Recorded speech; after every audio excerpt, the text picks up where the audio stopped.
Attention, please. The show starts in 10, 9, 8, 7, 6, 5, 4, 3, 2, 1, go.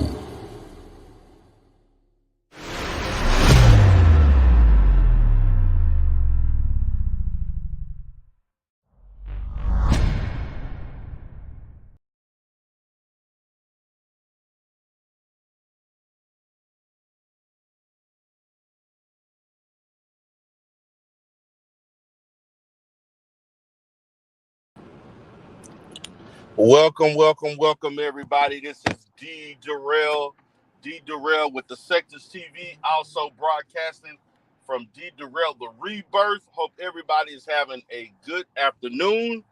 I'm basically chilling, taking care of business right now, handling business like I always do. So before I get started, definitely gonna give a shout out to people who already came in. What's up, BMT? See Conscious Energy up in the goddamn house. I see Carol Davis. I see Ray Triggs in the house. It don't matter. What's going on, Marquez 912? Where you been at? I've been watching your content later. I've been seeing you, brother. I've been seeing you. So guys, for today, we are going to focus on, can Pan-Africans, pro-blacks, can they interact with white people? Because as I seen this situation with Umar Johnson, you Negroes on goddamn YouTube are acting like just because you pro-black, that means you gotta avoid other people in society 100% of the time.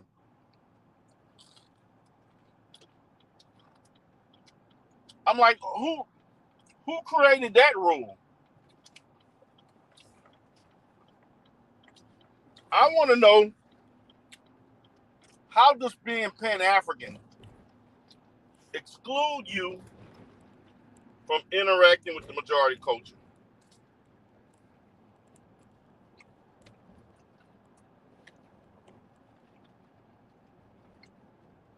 I didn't say procreate. I didn't say marry. Yeah, I ain't even say do business.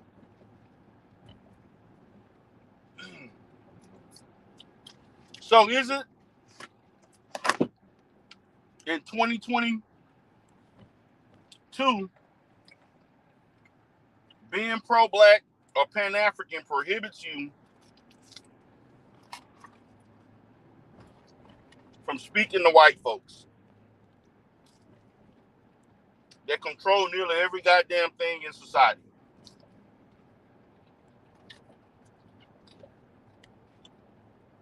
How realistic is that?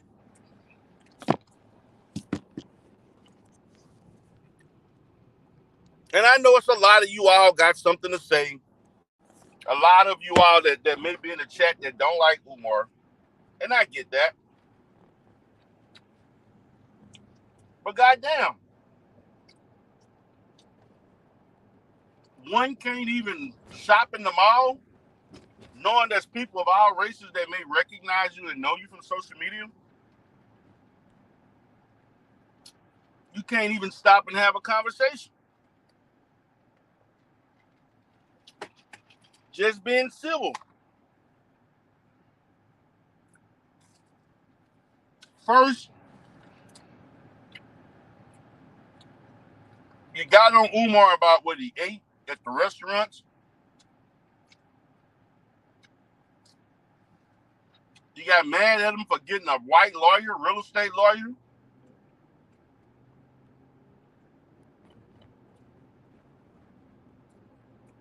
They had people talking about him eating ice cream and snacks. All aspects of his life. You followed him to the restroom. And now, in 2022, You can't talk to white people if you're pro-black. Where was this smoke for Field Advice show? African diaspora. And he got a Hispanic wife, and he took pictures with white folks at his meeting. Where was the smoke for him?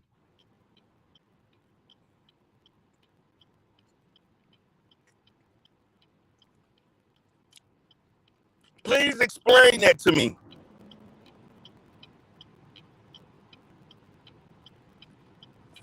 And yes, I know they got the Umar haters in the chat. I see them, like Marquise. You know, he mad. Any SYSDM, anybody that's a passport brother, SYSBM, you don't like Umar because you don't approve of interracial relationships. And I know you all love your lovely, dirty feet foreign women of abroad, particularly in the likes of South America and Asia.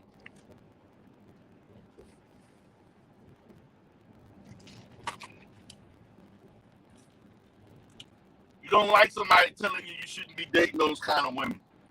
See, this is not about Umar alone. This is about the pro-black community as a whole. And whether or not they have to follow a different creed when it comes to interacting in normal society. Because you Negroes are acting like if white people come up to you and they're interacting in a civil manner, you want people to just turn up and be rude. And I don't think that that's the spirit of true Pan-Africanism. The truth is that true Pan-Africanism is a brotherhood amongst black people throughout the diaspora. But also there's a certain level of civility when interacting with our groups of people.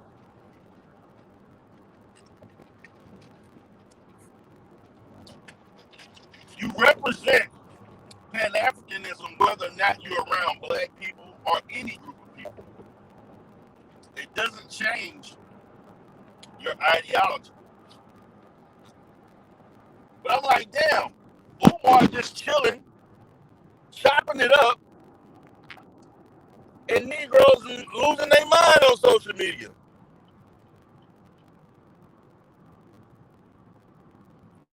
What's going on, reigning woman?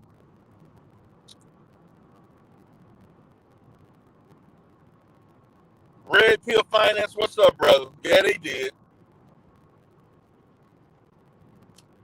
The Manosphere did make videos about it, but I'm like, goddamn. You know, I'm Pan-African. I deal with white people out every day. I have white clients. I interact with white people for business purposes. It's not going to stop me from being Pan-African.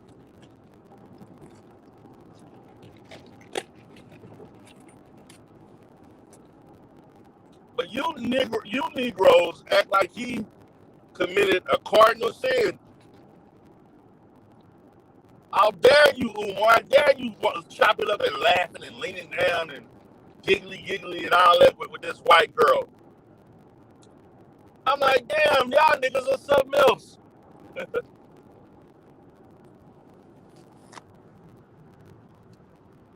I'm sitting there like, damn.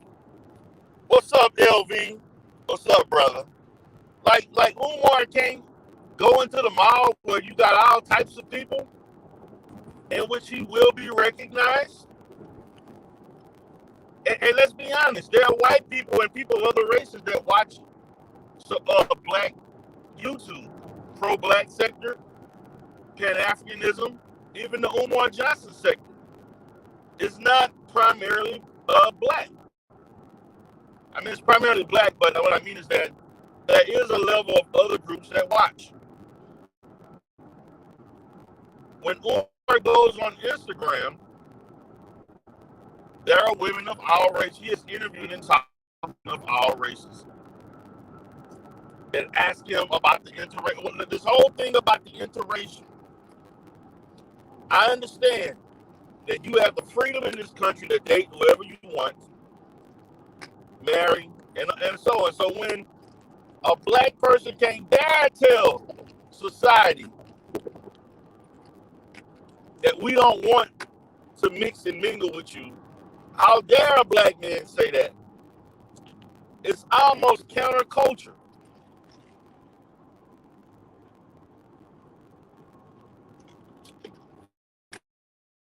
Dare a black man say you should marry the women that look like you? No, you should just marry the other women. Their families don't like you.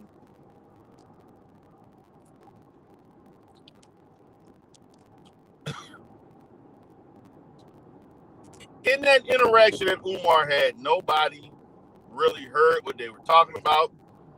You saw her basically typing on a cell phone. So, yeah, Marquise, that's right. That's right. I had an inkling of a thought that you probably were going to show up for this one. And in regards to you finding your girl in Miami basically the capital of Latin America. So shit, it's almost like you in goddamn Cuba. So that don't even count. That basically don't even count.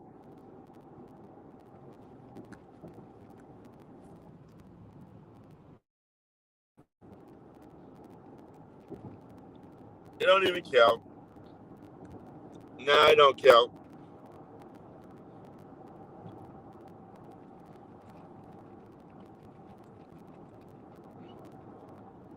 Nobody, I mean, nowadays, people are so thirsty for content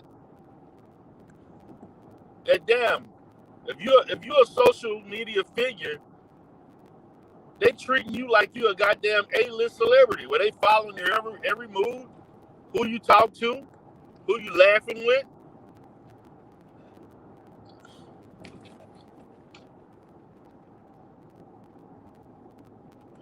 You can't even speak to people without people thinking you got some connection. I mean, you seeing content all over the place. I'm like, goddamn. Y'all act like you ain't never talked to a white woman before in your life. Some of you acting like you ain't never seen a white person, like you ain't never seen a white person communicating with a black person in public. I'm like, seriously. What's up? What's up, sexy toy lady? What's up, Tyrone Biggums? I'm like, I could see if Umar was hugging her and shit, and she all on him, rubbing on him and shit.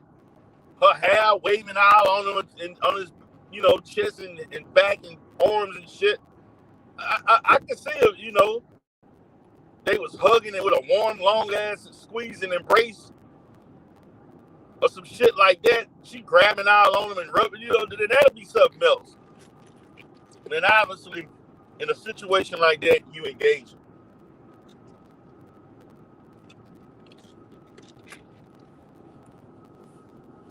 I'm just waiting on him to respond. If he chooses to respond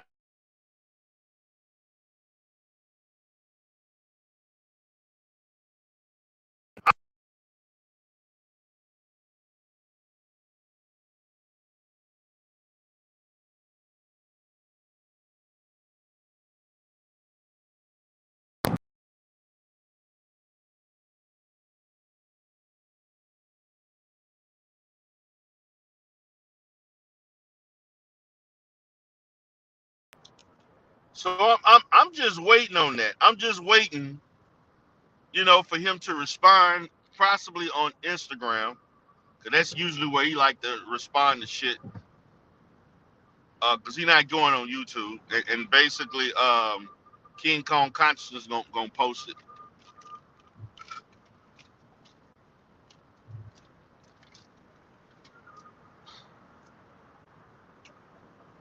You know,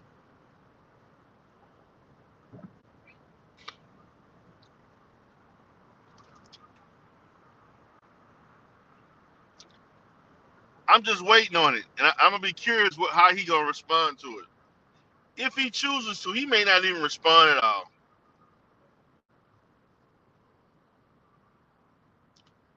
Yes, I got white, but right now I got one white contract. No, I got two white contractors. So yes, I got white employees. Yes, but my company is like 75% black. I got two white therapists that work for me part time. One and both of them are semi-retired. They're older. I got an older white lady and an older white male. And I will continue to hire. No. Matter of fact, I just hired a French.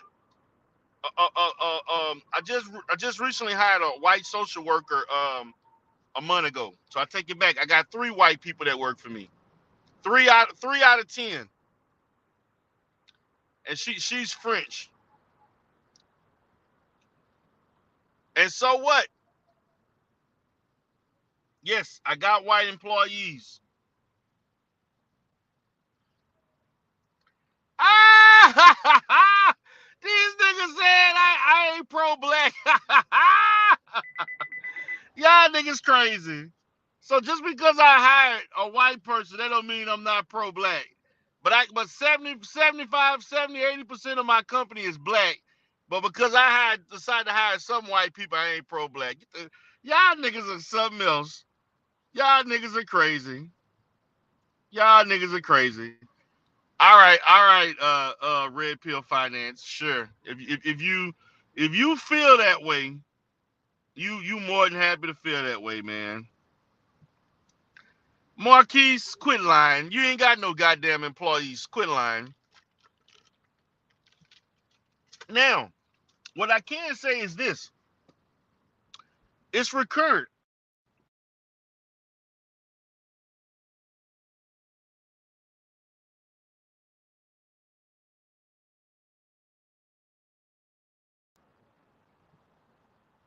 Hold on one second, guys.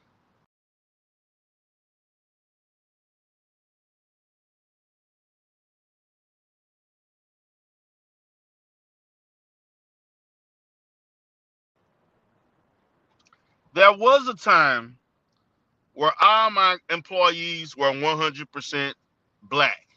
There's been many times it's been that way. Or I may have had, you know, a few more Hispanics. I mean, I hire everybody of all races. I'm not going to not hire somebody on the basis of race, but I will seek out qualified black people to work for my company, which I have done, and I will continue to do.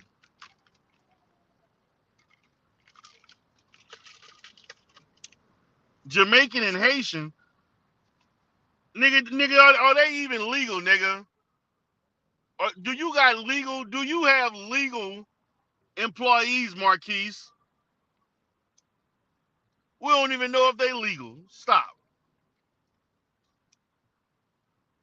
But I'm gonna go ahead and send this link down. Anybody want to chop it up with me? Because I'm gonna be on for like a good hour.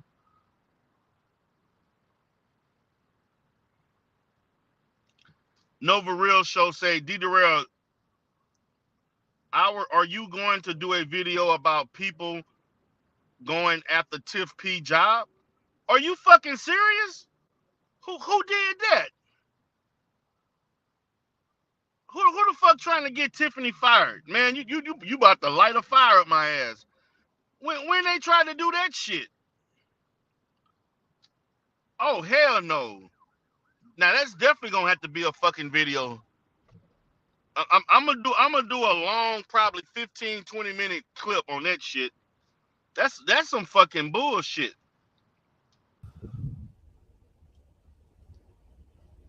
You hear me? What's up, brother? What's going on, man? Brother Darrell. Brother Tell me, Darrell. tell me about your illegal immigrant employees. Oh man, you know doggone well this man is scamming people. How he scamming? You scamming? He's scamming. You How, scamming? where the school at, bro? Where are the goddamn where those people where they green card at? Where your employee green cards? You don't need a green card if you're born here. No, they wasn't born here. They Haitian and Jamaican, like you said. Most of my boys are from the Caribbean, but you got brother King. So you ain't even hiring ADOS? What kind of shit is that? I mean, I'm in Miami, and it's like Hey, what that mean? They got black people. I've been to Miami. I mean, my pops is Haitian, so I don't want to hear that excuse. but no, you got you in Dade County got black folks. I mean, but Brother King and he's 25 years old. He has a school for black boys, and he started his school like 2 years ago. He was like 22. So like, how Dr. Umar ain't got a school yet?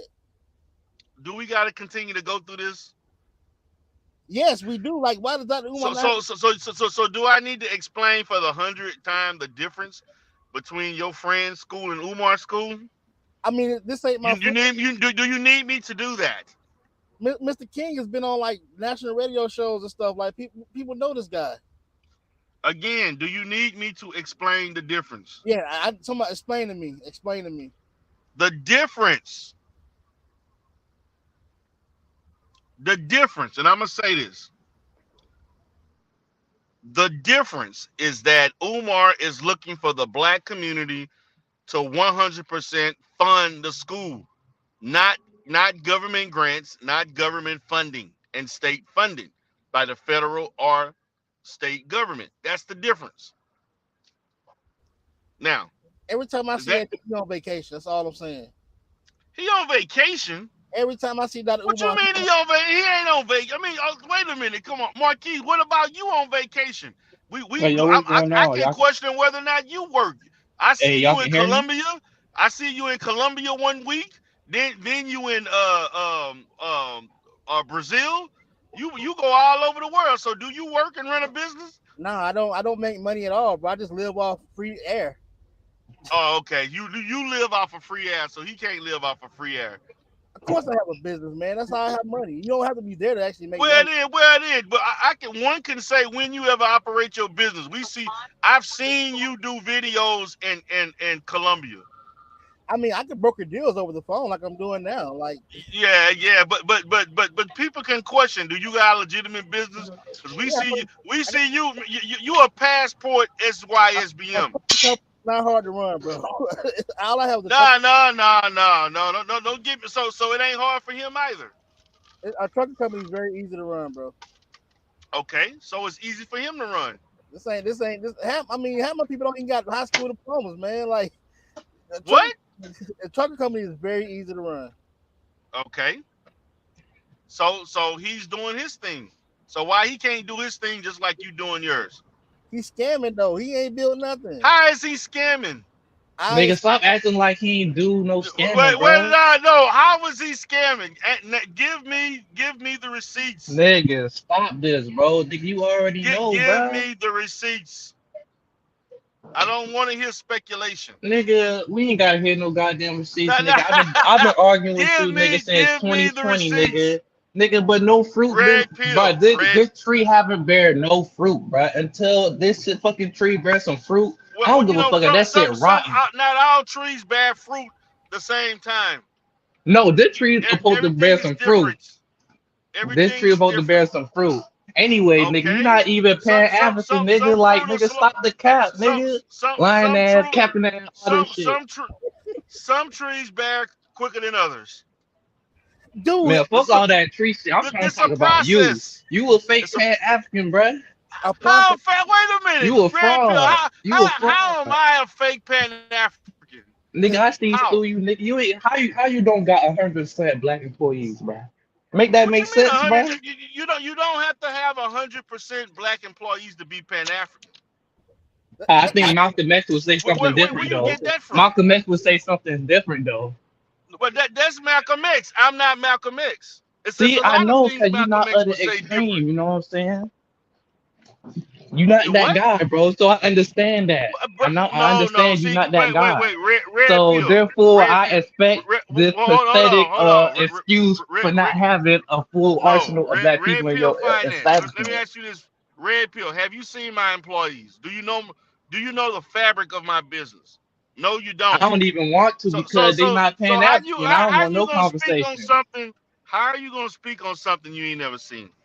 Bro, you just told me 75% is black, bro. Yeah, and that's an overwhelming majority. So what's the problem? Nigga, we want the whole thing. What's the problem? I don't want 75% of a cake. I want 100. I'm not going to hire people on the basis of them being black and black alone. So, but what I remember you were talking about. I will seek out qualified black employees, which I've done. But you also said, I remember you saying something as far in the line. You feel like certain black people didn't meet certain standard that you had. That was the reason why you got your white employees, right? No, that wasn't the reason I got the white employees. Yes, it was. Stop lying. Stop lying. No, I never said that. Nah, man, if I could go back, man, that shit happened so long, but I remember this, bro. That's why I call you a lying ass. Now you being blasphemous. I never said that. Yes, you did, but I don't have the proof, so you got me on that one. But I do remember that though. No. What I did say was that I am willing to hire people of other cultures and other races if they qualify, but I'm looking at seeking out qualified black people first. And if I cannot find qualified black people to do what I need, and I have no choice but to hire people outside the community, I'm going to do that. All right, that's cool and all, but when we gonna get to 100% though? I've been at 100% before. You just said 75, nigga, you're lying. Yeah, but it's been. But again, man, people leave, man. Man, don't get flustered, man. Don't get flustered, man. Now, see. Nah, you tripping. Wait a minute. Nah, Red Pill, you talking tripping, out your head right now, Red Pill. Nah, bro. You don't know. I'll be having to come in and just tell y'all what it is. No, business. Nobody stays at a company forever. People leave. I expect people to leave, but how long? Okay, how long has been 75% there? It's been 75% probably for about the last maybe 6 to 8 eternity. Months. No, it ain't been eternity. Nah, matter of fact, I'm gonna say this: before COVID, it was 99%. It was 99% black, and I had one Hispanic person that worked for me before COVID. Then that shit changed. So I'm gonna just say this, right? If Malcolm X was here today, he gonna be like, "Your shit not pro-black, bro," and I'm gonna just leave it at that. You say what? If Malcolm X was here today, I feel like he will call you a fake, what you call it, Pan-Africanist. You feel me? Because and you know what? And you know what I tell Malcolm X? It's the reason why you was broke at the nation and I'm not. And I'm gonna just leave it at that. I'm gonna tell him to stay in his lane. So it's like that now. I'm gonna tell if Malcolm X would. So if Malcolm X did it for black people though, so you telling me just because he broke, you trying to minimize him? Because the effort that he made. Come on now, bro. No. If you gonna say Malcolm X would be silly enough to criticize me, then I'm gonna criticize him.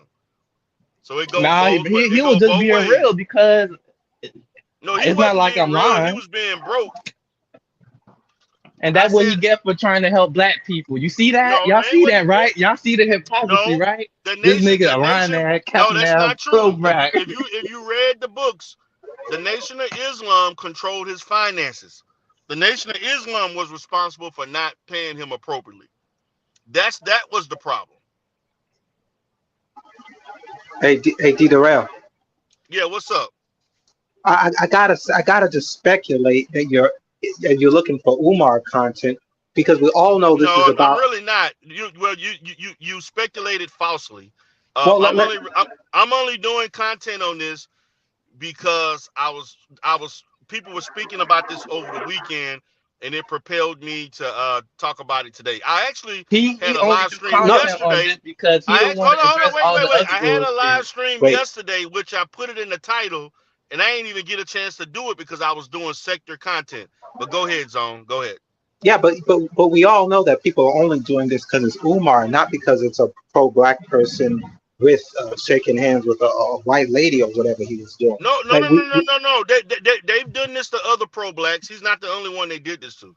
Like who? Name them. Brother Polite. They did this to Polite. They did this to Polite, and Polite actually was dating a woman. That's true. Polite had a white woman. He was taking pictures with his Lamborghini and shit, and he was all over YouTube about it. Matter of fact, Polite. Nobody said shit about Polite. Nigga, the whole conscious community said some shit about Polite, bro. But they didn't come down on him as hard as they did for Umar. And nigga, why you always trying to look what Polite at right now? Bro. What's up with Polite doing the same shit, and everybody acting like they forgot about it. Nigga, it's been how long now? This shit happened the other day, bro. No, wait a minute. Not it depends on how long it's been. Are you serious? Bro, it literally happened the other day. We grilled this nigga like a few years ago, bro. What are you talking about? Really? Stop this riding that capping that shit. Serious? Hey, Dito. Yeah, go ahead. I believe. I'm glad you said Polite, because Polite, just like Umar, they belong in the same category, like hating white. Are you serious? Listen. They both hate white people, but they don't do anything necessarily to help their community. They don't build institutions. Umar Johnson does not hate white people. That's or dislike or hate white culture, whatever synonym. No. This is where you all get it misconstrued. Look at his earlier speeches then. Umar Johnson does not hate white people. Umar Johnson is about black people through the Pan-African model. Just because you're for your own people don't mean you have to be against others. I would agree with what Dieter Rell just said, though. That is true. What has he built? What you mean what he's built? Institutions. Like what are they? Okay. The layer of the FDMG. Let me ask you this question. Okay. So why are you not giving other people in the Pan-African movement the same? Why are you not ostracizing them like Umar? What have they built? Some people have built. You look at Cuba. Wait a minute. I'm waiting on you to say what they built. Tell me what they built. Then we can have a discussion. The Pan-African community has built anything, so that's a standard now. Wait a minute. What? I asked you a question, Zone. What did they build? They build schools, they build stores, they build all. That's a lie. They didn't build. So you're saying are you a Umar a captive or something? No, I'm asking the receipts. Are you an Umar Johnson hater? I'm not a hater. We're just being real, bro. You are hating. Y'all hating. Nigga, this the only time you really want to talk about Umar when he do some dumbass shit. You don't talk about the school. Nigga, you ain't trying to bring up all that shit. That's why you leave that shit alone. Because your silence say everything, nigga. Your silence says everything. You ain't gotta say nothing. You're outside of yourself today. You're getting a little outside. You're getting a little hyper vigilant today. Because it's like to a standard how can you be mad at us for holding these people to a standard that they created? Exactly, bro. Thank you, bro. Okay, let's talk about Black excellence, bro. Black excellence. How can I get mad? You're gonna tell me how can I get mad at holding them to a standard that they created for themselves? Is that what you're telling me? Okay, yes, exactly. So my thing is this: why isn't the black community?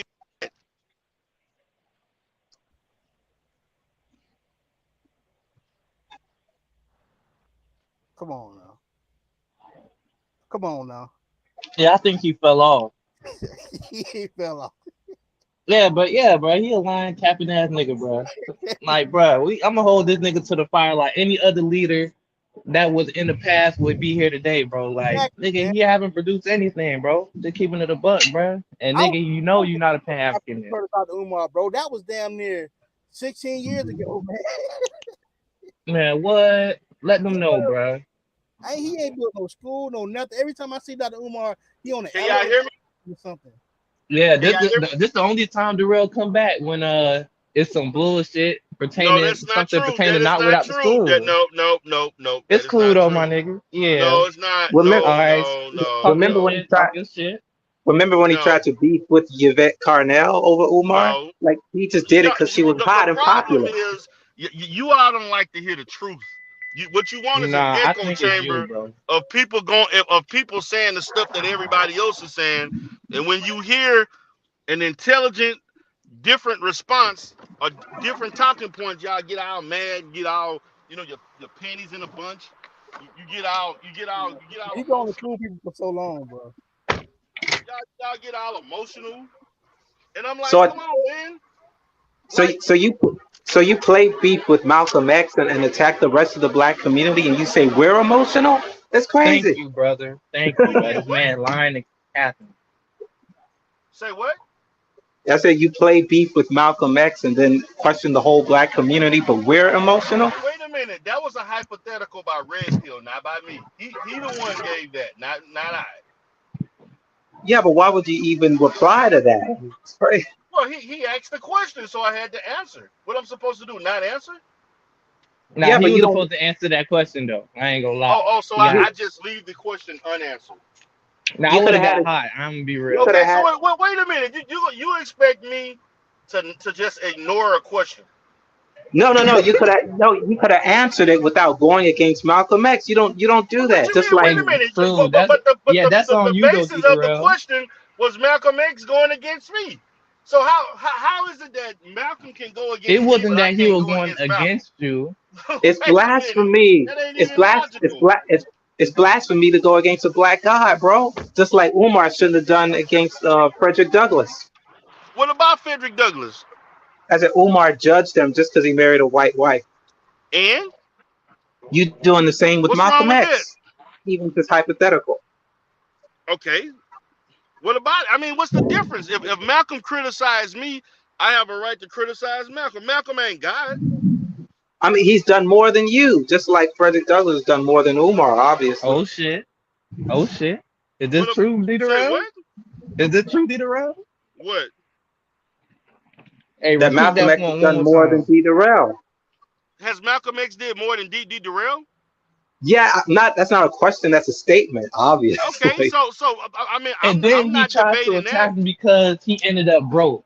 You see how the No. pro-black street people What who I actually said try was to get that involved if in the Malcolm was community when they're not if doing it Malcolm for Just want a to like I fee? question said, me, hold on, it's wait. all If about Malcolm want money. to question me on Exactly. economics, You can't then I believe got none to of these question him on pro-blacks. No economics. doubt. Hold on, wait a minute. If Malcolm gonna question me on economics, I can question him on his economics.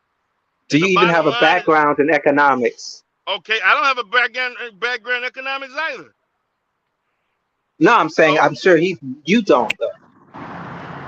Why So it's not do much of a discussion. economics matter when it comes to uplifting black people? Why should that Nobody even is matter? above. Nobody is above reproach. So I don't know what y'all didn't. Like nobody's I'm not above saying he reproach. above approach. Nope. Didn't say that at Malcolm ain't all. above reproach. Martin Luther King, Frederick Douglass. Nobody. Huey Newton. I don't care who it is. Al Sharpton, whoever. They not above reproach. Jesse Jackson. They not above reproach. All right, hold on. Maybe So say this so real so quick so because I so. got to I mean, slide, right? Hold on. Maybe just say this real I quick. I got mean, to go. he's a man just like I am. That is true, but maybe say this. I got to go, right? I don't have a Messiah Everything you say, complex. everything you say sounds good, bro. But to be real with you, you're not a well Pan Africanist, my nigga. I just I gotta am let Pan you know African. that, bro. Wait. No, no, no, I you're am Pan not. You're African. not. D. Yes, Durrell. I am. How you gonna tell It's me I'm cool, not Pan African? bro. I And you gave you not all the even Pan points, African. bro. I ain't got time to go back and forth with you today. Maybe we could do this another time. I'll chop you up later. But yeah, I just gotta let that shit Red be pill, known, man. bro. I Red gotta let that pill. shit be known, bro. Like, Red pill. You do this. You keep saying I do this every time, but every time I do talk about Umar, you're on the panel to discuss it. So what's why? the Because I difference? gotta stop your fucking propaganda, bro. What I propaganda? gotta, This is not nigga. propaganda. It's the social media that decided to follow this man speaking to a white woman in public. They the one intensified this situation and discussion. So why are you talking about it right now? Because I'm talking about the more important than the school opening up? People who talk about it. Oh, but it's entertaining though for you. I understand that. No, bro. It's not entertainment for me. I'm just yes, it is entertaining because if it points. wasn't entertainment, you'd be talking about the school. But Everything I understand why you're here. This is YouTube. It's social media. I know it's social media. That's why social media full of bullshit and motherfuckers watch TikTok all day. I understand that, bro. Red Pill. I You keep understand saying that, bro. this, but you entertain it, Red Pill. No, I just come to correct the bullshit. No, I address what I said. I address what you just said, and then I go about my business. You feel me? Red Pill, you entertain it every time. You and then the thing about it, I ain't even really think about it, but it's like every time I do talk about Umar, you find your way on the panel. Yes, I just come to correct your bullshit. Man, I just come to correct all the hypocrisy statements you made. Red Pill, how often do I talk about Umar Johnson? Not often. Now you could probably say like once or twice every other month. No, not once, not even I say every other month and so on. Every other month. I barely talk about Umar. Depending on what's going on with him and whatever he got going on. So it all depends, you feel me? Man, I have went 3, 4, 5 months not talking about Umar as far as doing putting him in the title. Yeah, I know you forgot about. I know the thing you don't understand. I know you forgot talking about him because you really don't want to talk about him because you know all the shit that he's done, bro. I understand that. That's why I said your silence says everything, my nigga. It says everything, huh? It says everything, bro. That's why it's better than not to say anything at all than say some shit that you know ain't really right, bro. Yeah, I'm a red pill on this. Hey, D Darrell, what's up, man? Please grill this man, bro. No, I'm not gonna grill him. I'm gonna have an intelligent conversation with D Darrell. I'm not in for all the fuckery. I'm gonna be very respectful. It's not about the fucking. D Darrell. I gotta go, but I hope y'all have a good discussion, man. All y'all have a good one, man. Take care, Red Pill Finance. I just don't want to argue back and forth. I just want to have a very intelligent conversation. And D Darrell, I'm going to ask questions, very respectful, because I respect you, brother. All I wanted to say this is that when you look at all the leaders in the past, you mentioned them, Malcolm X or Garvey, even a Dr. King who's been accused. You know this already. The FBI they're going to release files saying that King, we know that King was messing around with white women, or at least that was what it was alleged. And they're probably going to release files to try to make him look bad and things of that nature. It's coming down the pipeline.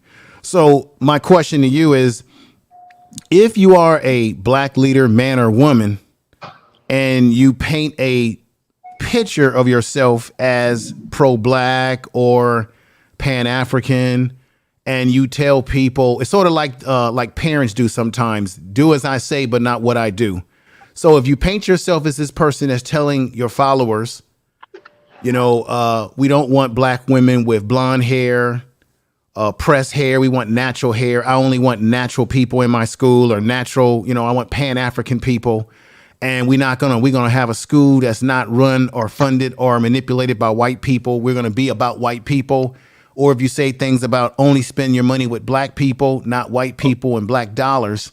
Okay. My question to you, brother, is, as someone that presents themselves as a leader, as Umar or anybody else, don't they sort of back themselves in a corner by default by coming up with a lot of these expectations that they may have for everyone, or what they may say? Don't someone like Umar or any other black leader in the past, wouldn't they be putting themselves in a corner? Because the reality is, as long as you live in America, you're going to have to deal with white people, right? Let me know when you're not going to. I'm sorry. I'm going to stop there. I'm sorry. You think you can criticize Malcolm X? Go soak your head, nigga. You think you can criticize Malcolm X? Go soak your head, nigga. Go soak your head. I'm not criticizing Malcolm X, man. Can we have a conversation without people with the cussing and all the other vernaculars? I don't have, I'm asking. I don't think I asked a rude question of you. I'm not yelling and cursing. I'm just, I played with them because they were taking this to a position that I think BMT was trying to come in. Yeah, I know. I put him in, and then he left out. Okay, Come back. I'm gonna listen to you, brother. Anybody wants to come up, they free to come up. So let's look at that. Okay, now a wise intellectual in our community once said, by the name of John Henry Clark, once said, one of the biggest problems with the Black community is that we want our leaders to be perfect, and we look for reasons to find fault and to find discrepancies and flaws within our leaders, no matter how good their intentions are, and don't matter how well they attempt in our community. This is what the Black community does. Now, when I see the fact that this brother was in a shopping mall, knowing that he's a figure that people watch, because white people and people of other races do watch Umar Johnson, we're going to ask him to lose his civility, to ignore and not talk to people who nicely wanted to have a conversation. Now, I'm going to say, I want the people who want to critique his every move, look yourself in the mirror. Would you go into any social situation in which a non-Black person speaks to you or interacts with you and you rudely interrupt them? And if you are, then I would question your humanity. So just because you're Pan-African, it is not a carrying card for being rude and uncivil with other people. So my thing is that my purpose for doing the video information, man, was the fact that if you want to ostracize Umar, let's do it on the basis of the things he wants to do about the community, not about the foolishness of him speaking to a white woman in a shopping mall. Now, in your loaded question, information, man, you exemplified that by talking about he created and said about, I don't want no blonde hair, this and that. But information, man, let's look at this for what it was. He was just talking to a white woman. Well, and who, okay. Are we going to shame a Black man, whether you're Pan-African or not, to not interact with white people? Well, the reason why I'm going to say this. I think that as a human, we have the right to interact with whoever we want to interact with. That's our right to do so. But the reason why I brought those points up, D. Durrell, is because of his rhetoric that he speaks. Oftentimes, have to do with that. This what it has to do with it, sir. Oftentimes, Umar will make judgment, whether it be talking about LeBron James' son, as if LeBron James' son is his own son when he's not. So he really had no business, personally, from a personal point of view, critiquing LeBron James' son. He don't know what the relationships are, right? But oftentimes, he creates a standard of how Black people should behave and carry ourselves so that we won't be deemed as coons, right? And I'm not saying that it makes it right or wrong that people criticized him. I'm simply saying I believe he got the criticism that he's getting because of the fact that he has kind of tread the line of this standard that he will say, you got to be with a Black woman, you got to be with this. And I think what people are doing is they're grabbing onto those things that he has said, they're making judgment on him. That's all I'm saying. It was merely a conversation.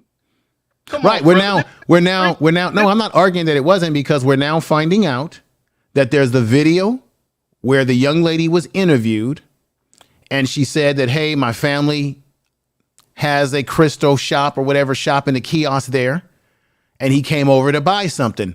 That's been confirmed, right? And then, of course, someone took a video of him sort of smiling and bending down a little bit. And I think people ran with. That's the reason why I didn't do a video like that, because I looked at it.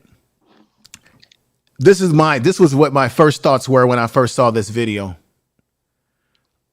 I got to be honest. I first felt that it appeared when looking at it, before you get the extra details to it, that Umar was fraternizing with this female and may have possibly been getting, I'm just saying what it appeared to be. Come on, brother. Come on. No. Are you serious? What did I just say, D. Darrell? I said it appeared to look like, appear doesn't mean it is, but it appeared to look like is if he might have been getting her number or cheesing with her, because he kept talking about how he had something wrong with his stomach. Then it was something about a cell phone, but yet we find out that she wasn't a cell phone salesman. She worked at the crystal shop. So I'm saying I can understand how some of us can jump out the window and look at that and deem that, okay, maybe he was trying to rub up on this white girl. He seemed to be laughing and kind of cheating towards her. Who knows? You saw her with her foam out, which gave this appearance that maybe she was either giving, taking. No, brother. I'm trying to hear you. What I'm saying, look, did I say this was facts? I'm saying what it appeared to be, D. Darrell, to people who might see it that way. Because Umar has presented himself as this pro super black, people right? People are hyper vigilant when it comes to the flaws of what Umar does. They're looking for the reason why, D. Darrell, the reason why people are hyper vigilant about things that Umar does is because Umar puts himself on this hierarchy of being the greatest pro-black man to being the greatest psychologist that ever lived, which I can debate that. Hypervigilance so D. Darrell, okay, are you telling me wrong? Or are you disagreeing with me that Umar doesn't sort of hype himself up? Is this higher standard? No. Yes or no? No, I think he's no different from anybody else in the Pan-African movement. Okay, well, why is it that Umar, would you agree or disagree that Umar constantly reminds people that he's the most sought after and greatest psychologist, that he's the number one Pan-African? Doesn't he say that? If you say no, you're not being honest, D. Darrell. No, he never said that. He never said that he's the greatest psychologist worldwide, that he's the most sought after? Brother, I can show you tons of videos where he has said that. He says, yes. Black scholar. Right. He's not a psychologist. Because the reason why I have to do that. Okay. You in the field just like me. We have to be specific on that. But he does say, I'm the best child. He'll say child psychologist or something of that nature. Characterize the credentials or lack thereof. Well, we don't know what his credentials is because he really doesn't never show you his credentials. But you're saying to me that Umar never hypes himself up like Muhammad Ali. True information, man. We don't ever see Umar. So you're saying that Umar doesn't hype himself up when he gets on camera. He tells me he tells us to stay off of social media, but he's on social media every day. Listen to me, brother. Listen to me. I know I've seen the last 4 or 5 videos you doing on Umar. I get it. But I want a goddamn school to open up, man. Let's put it into perspective. He can't even put HVAC up. Okay, now you sound like Lennon Honor right now. No, now I sound like someone who's brother. He told I got videos. An intellectual discussion. No, now you sounding like Lennon D. Darrell. I got videos with him on it saying that the HVAC was there, and he never got the HVAC up. How long does it take to get the HVAC up? Go ahead, D. Darrell. I'll listen to you. That's a fact. He hasn't done the job. I'm gonna let BMT speak. Then me and you we're gonna have our exchange. Go ahead, BMT. Go ahead, brother. Peace to both of y'all. Both of y'all, my colleagues. Y'all know I love both of y'all. And I just talked about this earlier today. And I heard the audio. My team, we looked at it. We re-looked at it, and we also heard the video, and also the person who recorded the video. And we looked at it. We didn't see no sexual suggestive language of him putting an arm on the woman or anything as such of leaning over, touching her, or anything like that. Saw a man in the mall with a bag and a phone.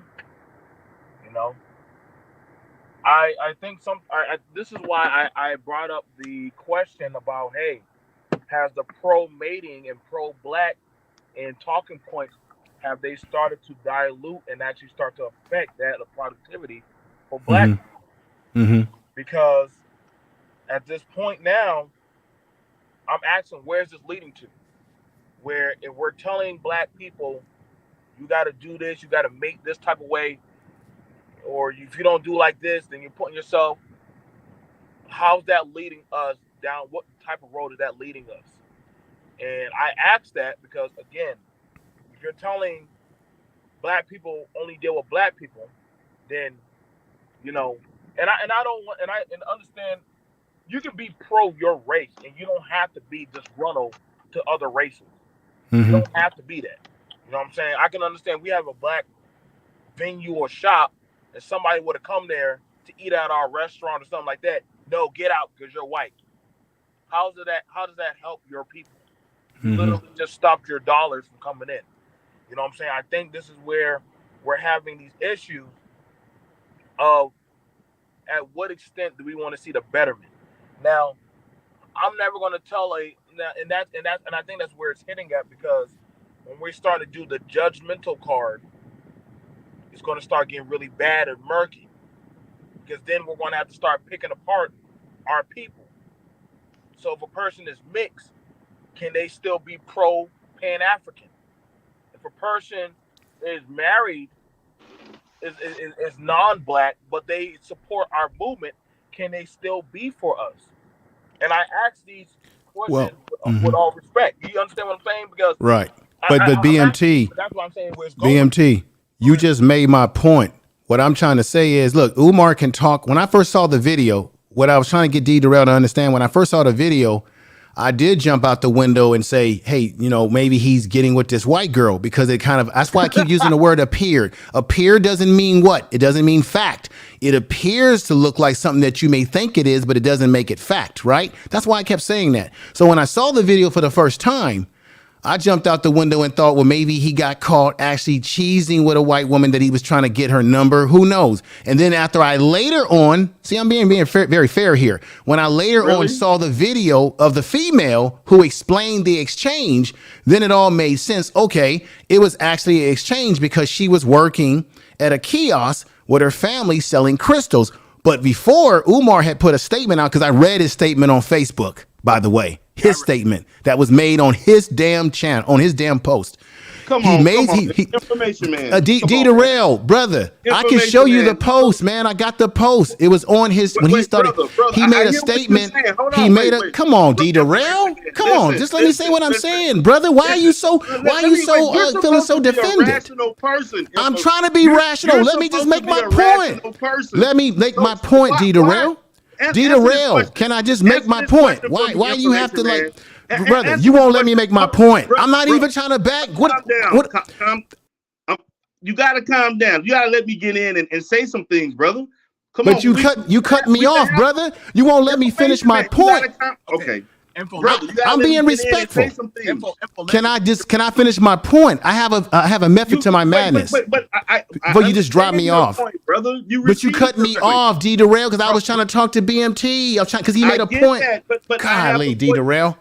Brother, why don't you let me make my point, brother? I've never treated you like this in my life on my panel the way you treating me right now. Never treated you like this on all the times you've been on my channel, all the times I've had you on my panels. I've never done this to you, brother. Never. But why don't you just let me finish my point?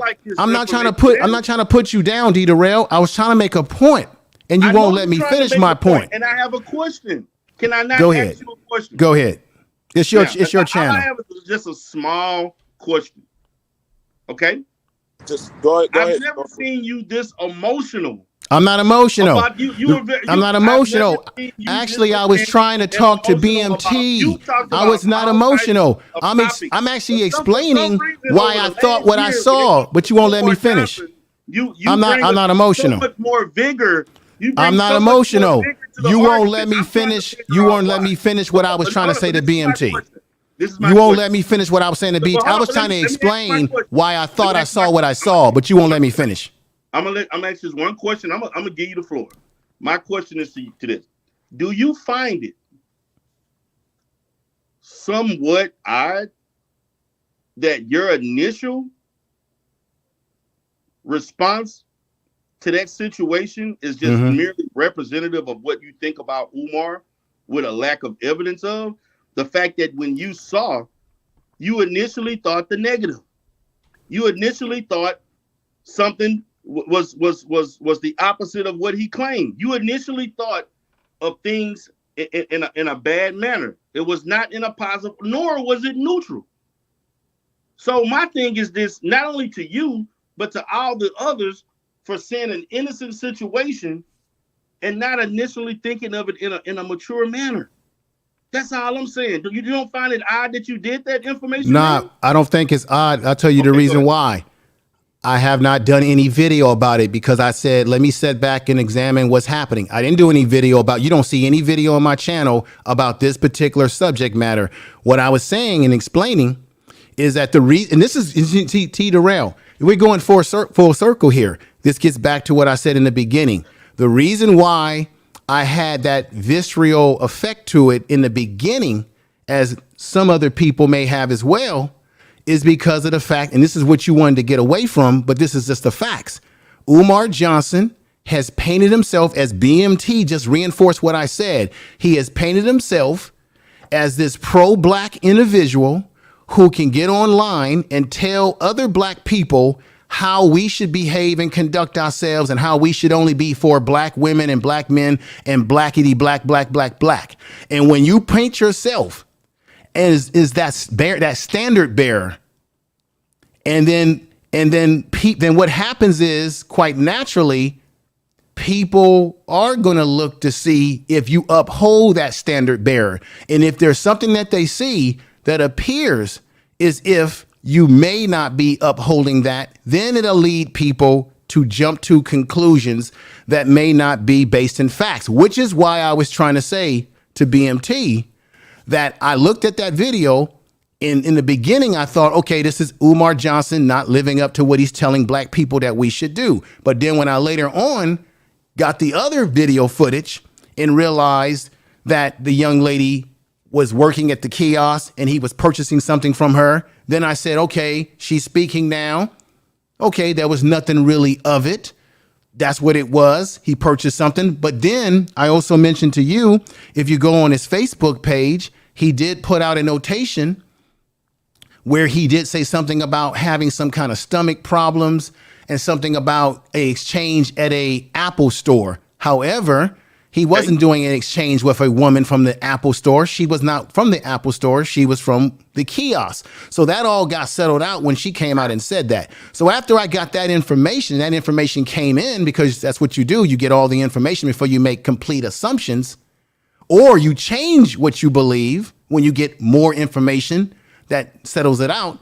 Now I realize, okay, doesn't look like Umar was trying to get with this woman based on what she said.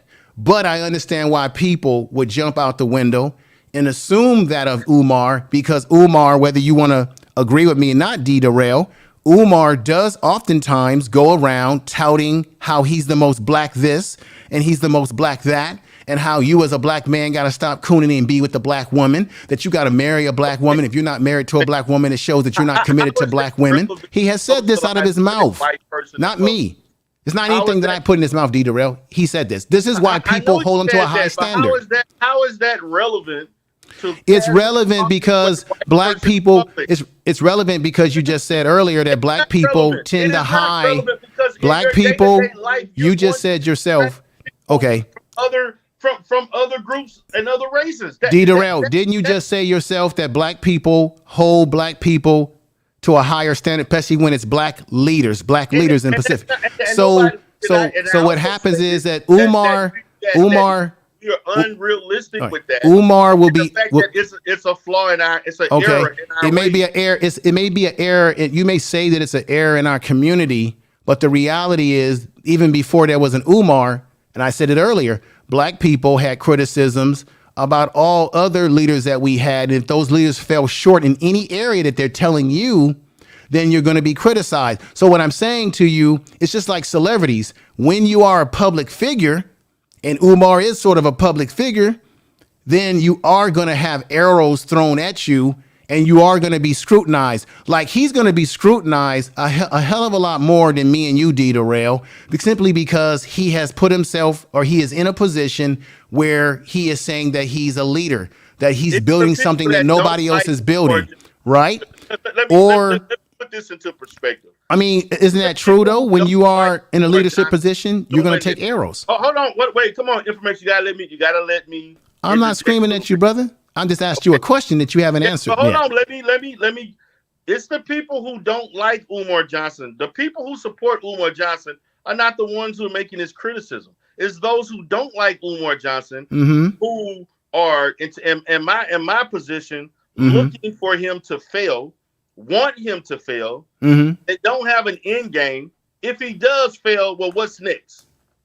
No one can tell me. No one has a backup plan if Umar Johnson's schools fail. But you want to go around looking at somebody casually talking to people. You're worrying about what he eat, how he dress.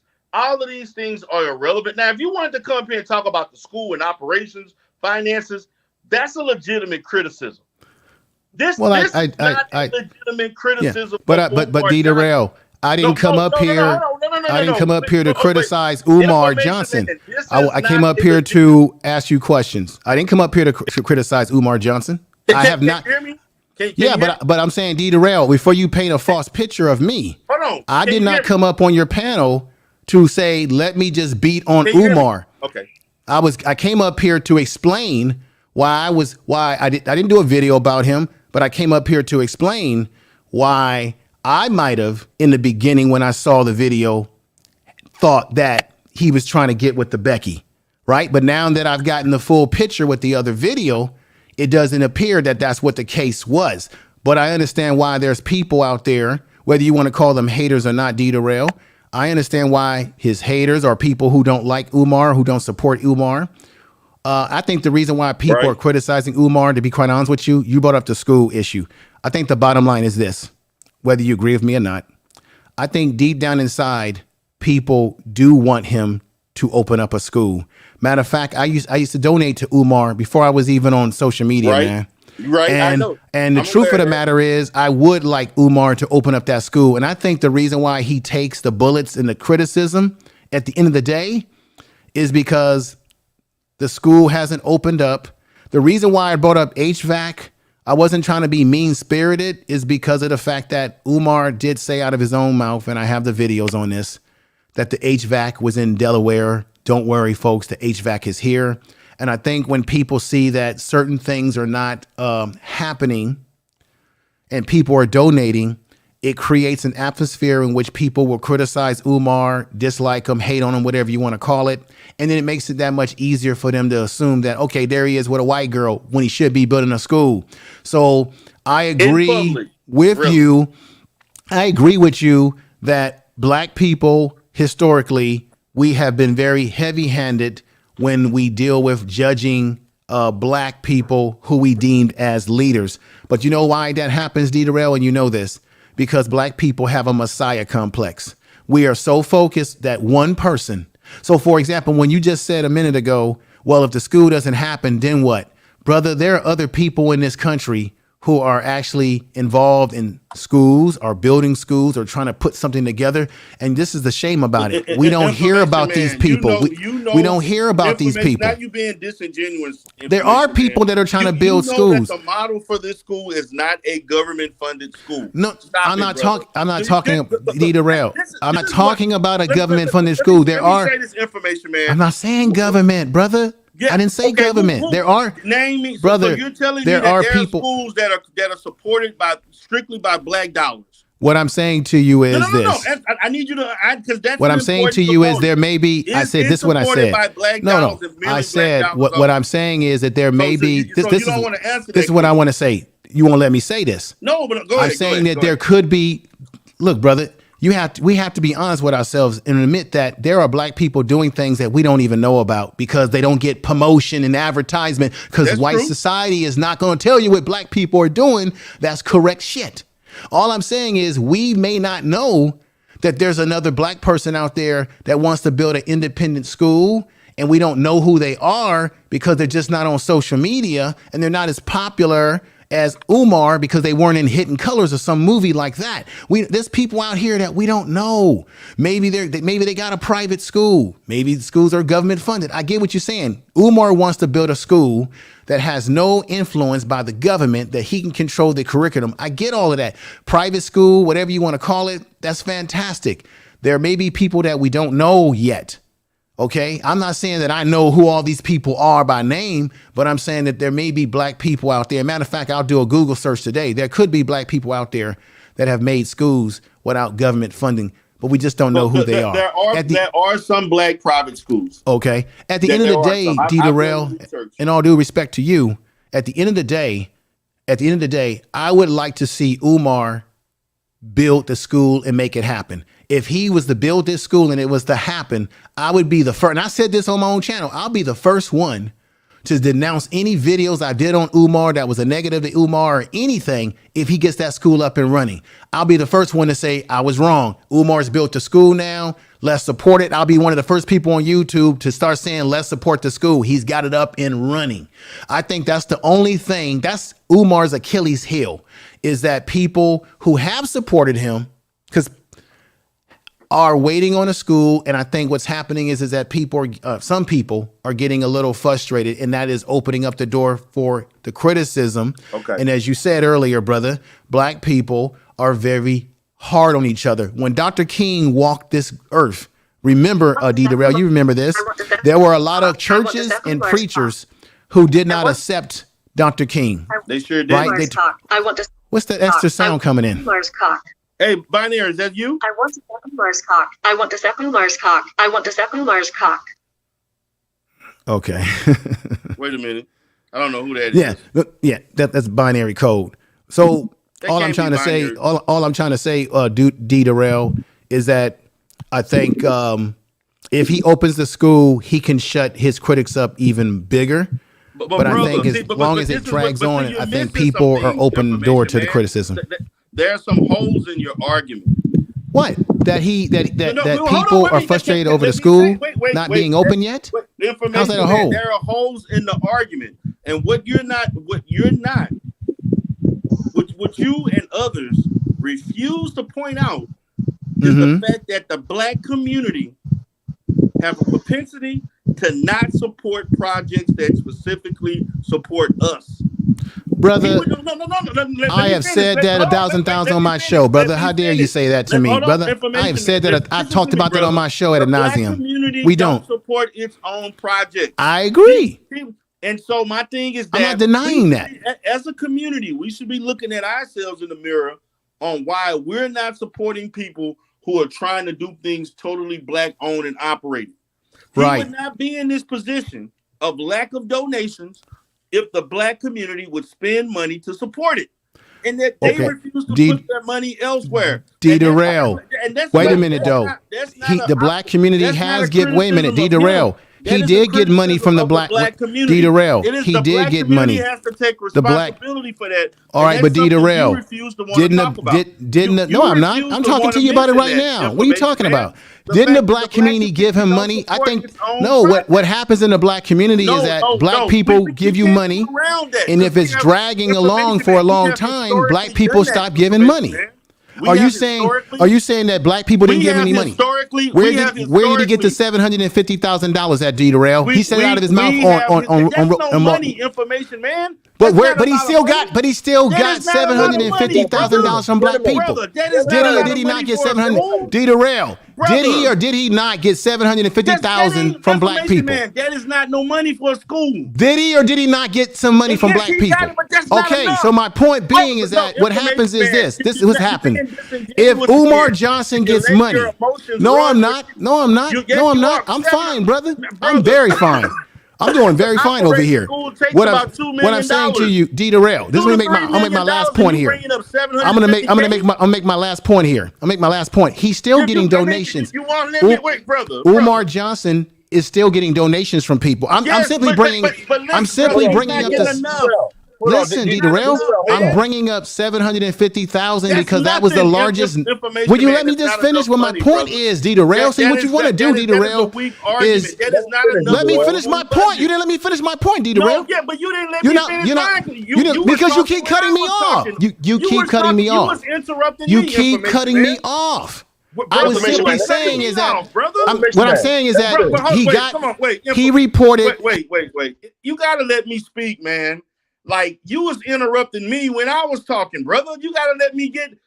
I want to let you speak, but I gotta let everybody else speak too. You can't monopolize the argument. I'm not monopolizing the argument. Yes, what I was simply, I have a. You won't let me make the points because it doesn't fit your narrative. I was speaking, I was interjecting. It doesn't fit. You said up there and said I'm being disingenerous. No, and I'm saying like, brother, I talk about black people not supporting black people all the time on my show, and you know that. So stop that. You interrupted me while I was talking.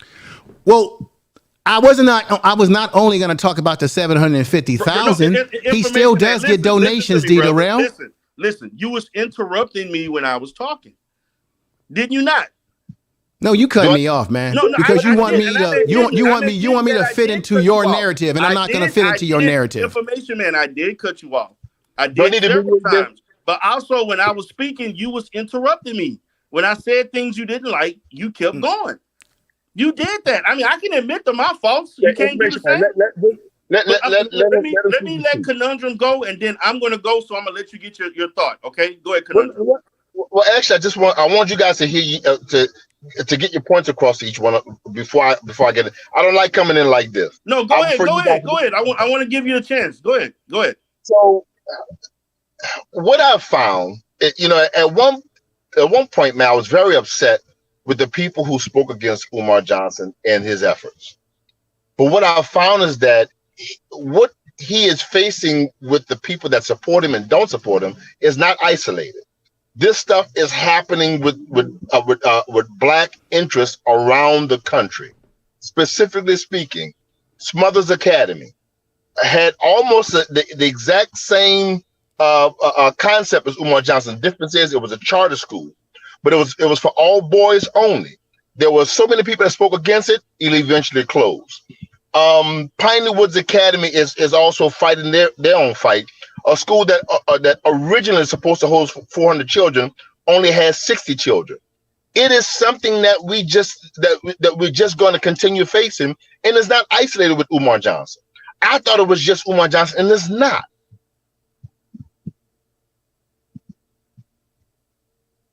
So, I mean, we have those people. I can appreciate Information Man. I can appreciate people like Nappy Yankee. I can appreciate people who have a large spectrum of things that they cover. What I do have a problem with, is those people who seem to keep hammering on the same thing with Umar Johnson, and I'm not seeing anything they're doing in the community themselves. So that's it. That's my 2 cents. The Information Man, I really appreciate what you bring to the table. I've been on your show. I've listened to your content, and your content is very thorough and very informational. Okay, I'm done. Thank you. You can go ahead. Well, D-Darrell, what I was trying to say is that I brought up the 750,000 because that was the biggest number that Umar himself said out of his mouth, because he's not very, in general, transparent about his books and what he's taking in. Now, I understand why, because I learned a long time ago that, he's Pan-African and he's a Garveyite. And the thing about Pan-Africans or Garveyites, they don't tend to like to disclose their books because they don't want white people and people involved in this. That's not true. Come on, we're not going to slander. What I understand, what I understand on that information, man. No, what I said is I think the reason you won't let me finish. You won't let me finish. I believe that Umar. So you do things as one thing. I said Garveyite. Garveyite. A brush. You're not going to paint everybody in a negative light. I said Garveyite.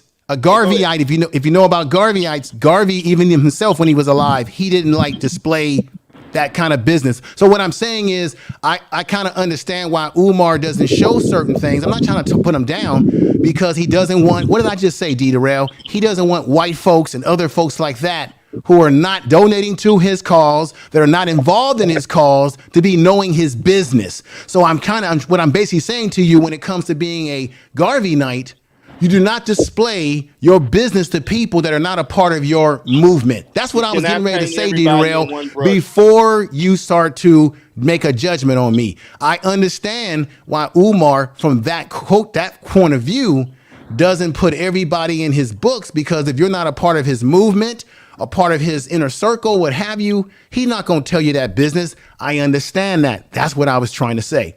I used the 750,000 because that's what he put out on Roland Martin's show.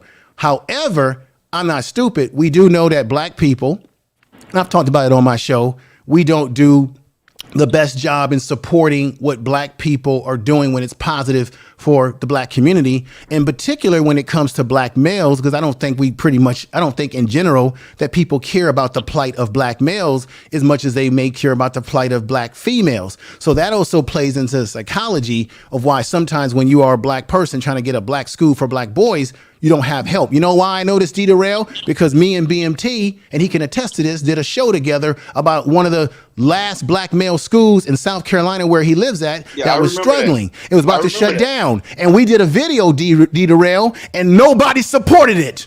You're right.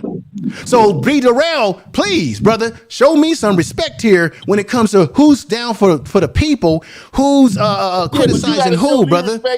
I've been very respectful to you, brother, but I'm saying, and so what I'm trying to things that are not true. So what I said is I understand why Umar may not open his books to people that's not. What did I just say a few minutes ago, everybody?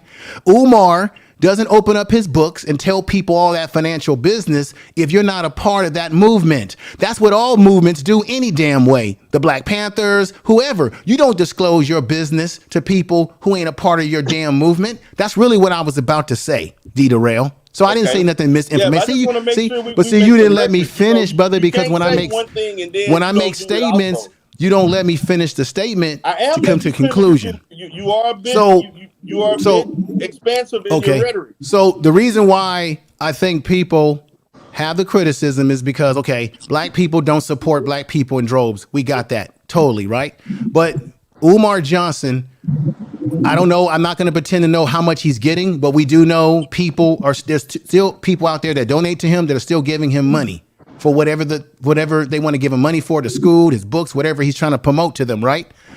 So that is still happening for Umar, and he's still trying to raise money. But this is the thing, D. Darrell. The reason why some black people have the criticism, because as he's asking for cash apps and he's asking for donations, people are saying to themselves, are we seeing progress from day one when he started the campaign? Where are we moving towards? Are we moving towards either him telling us, hey, I got faculty, I've hired these many people, I've got school books coming in, a curriculum. Does he have a website that really breaks down exactly what's happening? He's not, so people don't feel that some people who don't like him feel that he's not transparent. And when you're not transparent to some people, then it opens up the door for people to criticize you and say, hey, you're taking money, but we don't see anything. That's for people who feel that way about Umar Johnson. And I got to be honest, you kind of honked at the idea about the HVAC, brother, but I got to be honest. We have yet, with our own eyes, to see HVAC being brought into that community and being mounted onto those buildings. We have yet to see that after Umar has said several times on video that don't worry, the HVAC is here, and then he turns around and says he's looking for the HVAC guy or something like that. Those are the things that cause it. Information, man. I know, but everything I said was not a lie, brother. Everything you stated has some level of truth, but then it also has some level of untruth. So I'm going to look at it from that perspective. I'm okay, D. Darrell. Let me go to B. Go ahead, Conundrum. Go ahead, Conundrum. Oh no. I mean, I don't really have a problem with Umar Johnson's timeline. And I'm gonna use this as an analogy. My brother was leaving New Orleans, driving to Seattle. That normal drive time is about maybe 3 days, maybe 4 days. It took him 2.5 weeks. All right. And as much as I called him to ask him, is he on his way? He kept telling me he was on his way. And regardless of how long it took him, it was on his timeline, not on mine. Now, if he has to answer to someone else, then yes, he has to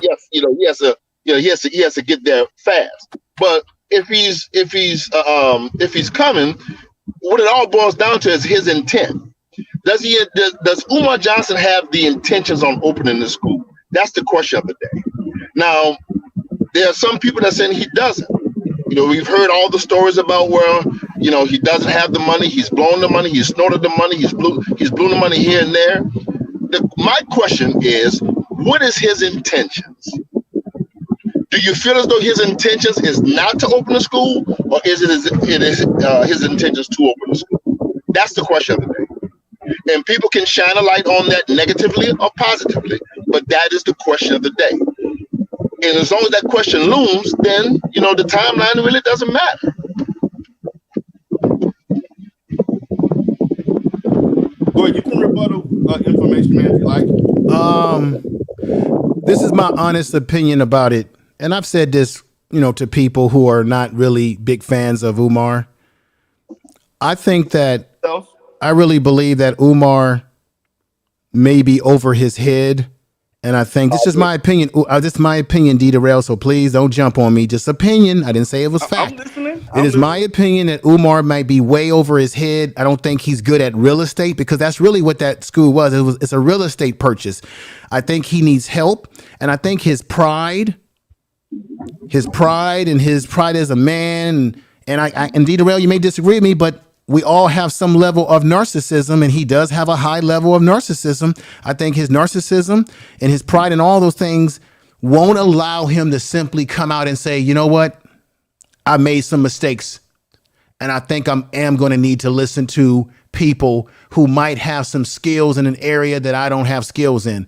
But I think because he talks about being the psychologist, and that he's very credentialed, and that he's, that I don't think his ego will allow him to admit that he's made mistakes and that he needs help from people who are more qualified than him.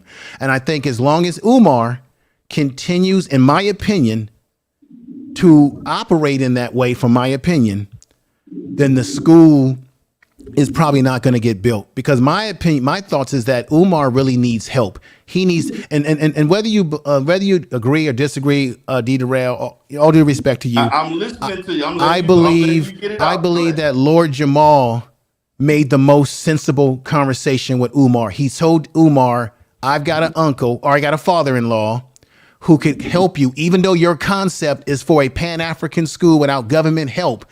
He said the school may be different, but the idea of how to build the school, this brother can probably give you some assistance on some things that you may not be expert in. And when I saw how Umar sort of shunned Lord Jamal, that made me feel that, to me personally, that he's not really that serious about it. Because if you really are, you would try to work with people that could give you some assistance in areas that you're not expertise in. And the reality is that Umar Johnson has no track record for building schools. It's all him doing it himself. And that's why it disturbs me when I see him and he's always by himself. You don't see many men around him. And that's a problem because I think he needs, whether it's men or women, doesn't matter. He needs people doing things that he can't do. And I think he's trying to bite off more than he can chew, man. And I think that's the problem. And at the end of the day, it's going to create more animosity and more critics of him the longer he continues this. I think he needs to just come clean and just tell people, I've made some mistakes and this is what I need. I'm sorry. And I think, this, D. Darrell, black people are some of the most forgiving people. Even if Umar was to admit to us that he might have spent the money wrong in this area and that area, you would still have black people that would support him and say, at least Umar came clean with us. We see it all the time in the church, brother. So that's all I wanted to say, D. Darrell. I'm about to drop off, man. But I just want to see black people win, D. Darrell. I would like to see us win. I would like to have another conversation with you one-on-one about this. Well, check this out, D. Darrell. But I don't know if you want to do this. Yes, I've been wanting to do this with you for a while. Let's have the conversation on my platform, and I give you and believe me, brother, I'll let you talk. Yeah. Look, D. Darrell, this is what I'm gonna do, brother. This is what I'm gonna do. I'm not gonna talk. I'm just gonna mediate. Tell me if you ready to do this. Then you may not want to do this. Let's have a panel, and we can get people that's pro Umar and people that's not pro Umar at this time, and there won't be no screaming, yelling. I'm gonna let everybody. We're gonna run it just like a legitimate debate. No niggery talk and niggery behavior. Okay. And I'll bring you on first, and me and you have the conversation, and then we bring people on, and I give you my manly word that I'll make sure that the panel is ran professionally, where everybody is heard, and we won't let anybody a filler bust and do personal shots. And if people start doing personal shots, they got to leave the damn panel. Okay. I want to see if black men can have this debate, as you said, take the emotions out of it and make good points, strong points, but maybe take the emotions out of it so that we can still walk away and not hate each other. Are you down for something like that, D. Darrell? Most definitely. All right. D. Darrell, I got your email, or email me. We'll plan it for one of these weekends coming up. We'll get a big crowd over there too, brother. We'll get a big crowd. I guarantee it. Oh yeah, we'll definitely have the whole sector, the whole Umar sector. I want the whole sector. Yeah, we'll do it, brother. And what I want to do, because I got to be honest with you, D. Darrell. I've been sitting back, and I have to be honest. I really don't like to see black people on either side of this situation. I hate to see us be angry at each other, right, and make videos about one another. I really don't want to see that. Everybody has the right to believe in Umar or not believe in him. Brother, I'll be honest with you. I'm biased here. I don't tend to believe in Umar anymore until he comes clean and just say, look, I've been effing up. I need some help here. If he does that, he could probably win my support back. But that's fair. On the panel, I just want to have people on both sides of this argument make their argument concisely without screaming and yelling at one another. Okay. And if we can do that, I think that would be a great example for the whole space on YouTube to say, damn, those brothers could come together, or sisters, and they all had opinions about Umar, either bad or good, but they were able to walk away without the you a B, you a this, you a N-word, you a coon. Right. I can sort of like what Sinetta does on his platform, right? He has people come on and they get into these debates, and for the most part, they're able to walk away and not, Yeah, we can do the same. I don't have a problem with that. Right, and then the question we should be asking, and I think Conundrum, he made a good question. Do you believe that Umar? I'm sorry about that. I'm bad with names. That's all right, man. No disrespect to you, Q. I just said Q. Man. I know your heart, man. Be good. How about we just go with what he just said and say, for the first part of that, main part of that, do you believe that Umar wants to build a school? If he has the intentions to. The intentions, I'm sorry. Do you believe he has the intentions to build a school? We can start the debate off with that premise and go from there. So I'm going to get off. I'll be emailing you. We'll set it up. I'll get all email. And Make a Change is in the chat room. I want Make a Change there. Now, let me put some names out there because, people may not want to be on panels with certain people, but I would love to have Make a Change there. Somebody like a Nappy Yankee. Whoever you have, D. Darrell, that that's a pro for Umar. I like to have a who's who on Black YouTube who come at it from different angles. We know that Make a Change comes at it from the paperwork angle. Then you have people who actually have met Umar and talked to them. So I want to get all that perspective. You see what I'm saying?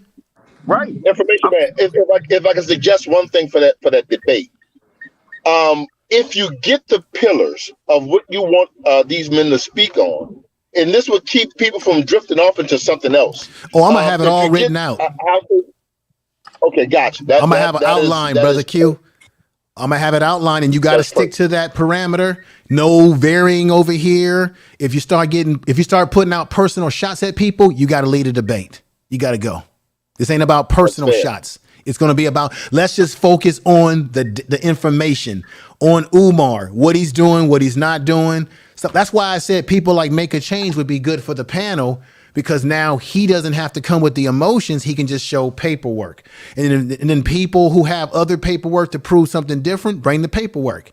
People who have actually been around Umar and talked to him and been down there, come on the panel. Give us a perspective that we don't know of. So I think we can do it. See, I believe that Black YouTube can do this, but we might have to get rid of the Negroes who can't do it without getting going personal at people. Emotional, right? Yeah, but look, Black people, we're gonna be emotional regardless. I'm just simply saying, don't take personal shots at people. You got to go. Yeah, I'm out for it, man. I'm looking forward to it. All right, brothers. Well, D. Darrell, I'll be in contact with you. And then once I start talking to people that I know, and you start talking to people that you know, we'll put it together. And then the panel can have 10 people, and we can always bring people on and off the panel, interchange people up on the stage and off the stage. So between you getting in contact with your folks and me getting in contact with people that I know and convenient, and then we come up with a date and time, and we have everybody just converge. Is this gonna? I'm just gonna say this. I would prefer not to have like a limited amount of people at one time. I really don't want a situation where we got like 10 people on the panel, because that kind of lose the effect. Okay. If we could keep it to maybe like 6 people and you like the 7th, something like that, where you got. Okay, so we bring 6 people on the panel. They say something after they've said and done what they've done. We bring another 6 people up. Yeah, something like that. But more control. I don't really want no more than 6 or 7 people, like including yourself, at one time. Okay, we can do that. We can bring people up 6 at a time and let everybody get out their points. And this is going to be people pro Umar. Like for example, I can bring up people that are pro Umar, and then bring up people that are against Umar, and then bring people up one little at a time together to do the debate. So we'll figure it out. out. That makes a lot of sense. Just do what you do to get in contact with people who might want to be a part of that. And then I'll contact people that I know, and then we'll set a date. We'll get a solid date, and then we'll do that. And I'll be in contact with you. You know my email and how to get in contact with me as well. Okay. Okay, no problem, brother. All right, brother. Take care. Take care, Q. Man, I enjoyed the interaction, man. I really did. It's been a long time though, but it was coming. All right, brother. No. Let me ask you this question, D. Darrell. I got you, man. I can't leave without asking you this. D. Darrell. Yes, sir. Tell me if I'm wrong or right. Why does it appear? See, I use the key word appear. It appears as if you have a certain passion or reverence for Dr. Umar Johnson. Have you met him before in person? I met him twice. So you have a different perspective from meeting him in person and being around him versus someone who hasn't. Yes, but see, the thing about it, this is the reason why I have a certain level of reverence for Umar, is because when I was working in the field, working community mental health, and I was in the schools, I early in the infancy stage of my career, that's all I dealt with kids with behavioral problems, kids that were ADHD, ADD, conduct disorder, things of that sort. So I understand the population. I understand the issues of the families and so forth that involves. I understand the treatment issues, misdiagnoses, medications, issues within the schools. Mm-hmm. So I can relate to it from a professional standpoint. Mm-hmm. And so that's what initially drew me to Umar, and the fact that it was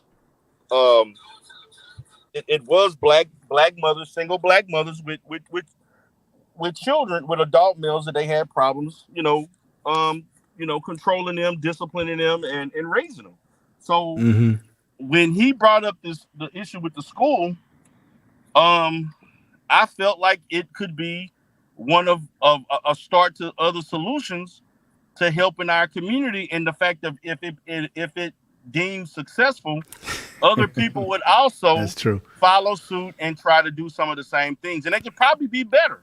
So that's the perspective that I came from. Okay. It stemmed from a professional standpoint, not necessarily me thinking, Umar this or that, glorifying him and so forth. I just looked at the fact that I saw a brother that worked in the school system, who worked as an educator, a principal / certified school psychologist, and so on. So that's the perspective that I gravitated to him from. Okay, cool. Yeah. Well, brother, I'll be in contact with you. I've got to get me a nice crispy white shirt and bow tie. I'm gonna be like a referee in a boxing match. Okay. I'm gonna wear the black glove. Oh, I'm gonna wear that. No, for real. I'm gonna have a bow tie. No, I'm serious. I'm gonna wear the outfit. I'm gonna have a bow tie, white shirt, and the gloves. I'm gonna wear an outfit for the debate. Yeah. Right. We're gonna go 100% with it. Take care, everybody. Peace. All right, man. Okay. All right, information, man. Now I want y'all to understand. Now, I want everybody to understand. Me and information, man, we had a very intense interaction, but we've been knowing each other for well over for about 4 years. Information, man, actually the first content creator that interviewed me on YouTube about my comments on some of the videos that I've done. So we have a long relationship and so forth, and we've interacted a lot with each other. Not so much in the last year or two, but from 18 to probably 20, we interacted a lot. He came on my show a lot, particularly when I first started doing videos in 2019, 2020. So we're good, man. Even though we were a little intense, but it was all good and fun, man. It was nothing personal. So I just want everybody to understand that it wasn't personal. It's just that the fact that we've known each other for a while, and we good with each other. We comfortable enough to have these discussions. So.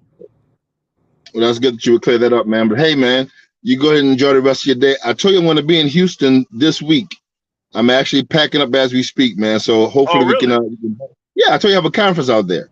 So I'm going to be in Houston this week through the I think tomorrow through Friday or Saturday, I believe. I think the last day of the conference is actually Friday. So yeah, I'll be out there, man. So I have your information, and I'll hit you up. Yeah, man, definitely do that. All right, peace. All right, player. All right, guys. So I'm going to continue the conversation. I could end it here, but I'm gonna let this conversation flow. I thought Make a Change wanted to come up, but he didn't. Anybody else that wanted to come up and talk about this? I mean, it went from talking about Umar Johnson with the white girl in the mall to all of this other stuff, which I wanted a light-hearted interaction, but of course when you're talking about Umar Johnson, it's always turns out to be more than what it needs to be. So that's kind of how it develops. So I'm gonna say this, man. I let information man say whatever. I'm gonna do a review of this, but I'm going to definitely prepare for this debate on his channel. And I know the sector will be there and gonna show out. That's all good. And we gonna definitely go at it. And I'm gonna come with my information. I've been doing this for years, so it's no different than any other debate that I had about in regards to this topic.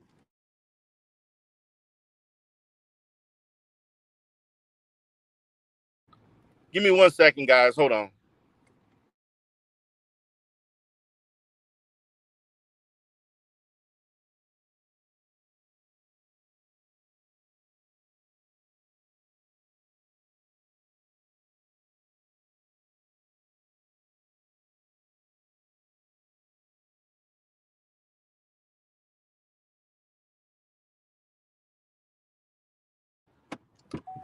All right, so I'm back. So I'm gonna say this, man. I'm gonna be ready. And Information Man is a stand-up guy, man. We work in the same field. He work in the criminal justice system, doing services and so on. And he's a therapist like I am, competent therapist, and I like interacting with therapists. And you know, we this is the first time. Now I've seen Information Man go off before. I've seen Information Man in the Manosphere and other different spaces, and I've seen him get, you know, very passionate about things. This is one topic that I can admit that I've never really, when he started talking about the Umar stuff, and I get it. One reason why he's passionate about it is because he donated. And that's, and see, I'm willing to accept more out of him, and I respect his opinion because the fact that he did donate. Not like a lot of these Negroes, you know, that never donated, never was, and never wanted to, but they got a comment on every goddamn thing. You know, like Red Pill Finance, and I know you're in the chat, and like Make a Change and others that they got all of this scholarship and information that has led to nothing. And that's gonna be my talking point. Now I'm gonna have my information too because I already know Make a Change gonna come with all kind of documents, and the IRS said this and that, and I'm gonna be waiting on them. I already know they're gonna be pulling up legal documents, and I'm gonna have mine. I already know he gonna come. You know, he gonna have all of these little things that he's already pointed up. Matter of fact, I'm gonna use this information against him. You know, for all of this proof that has led to nothing. No indictment, no arrests. The government has found no fault, no fraud. That's what they will refuse to want to talk about.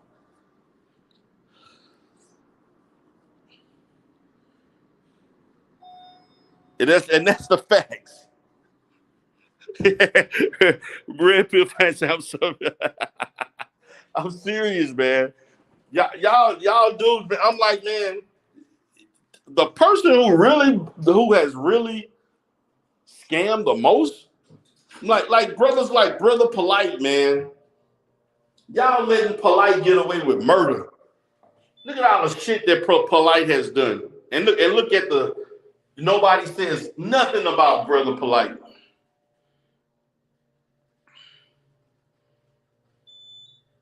Man, Brother Polite has gotten away with so much stuff. It's ridiculous. And yet the black community they still letting him carry on like he's doing. Sixth floor. And that's just the facts. And he's still doing it. And then I have to question the people who allow themselves to be this manipulated by these fools. Somebody giving him $100,000, and then he keep passing himself off as investing and all this different stuff. But everybody want to come jumping down Umar. And the thing about it, buying the school at first, getting the school, to buy the school was the big problem. Then you buy the school, then you move the goalpost to something else. So no matter what Umar does, is never good enough. Then now you want to be all in his social life, telling him who he can see and who he can't see. Now people want to tell Umar, you know, you can't talk to white people in public. This is what this has come down to. This is what this has evolved into. Because I'm gonna say this, man, and I'm gonna tell Information Man, like this whole thing about the standard, I think it needs further discussion. Recognized game. If recognized game up in here.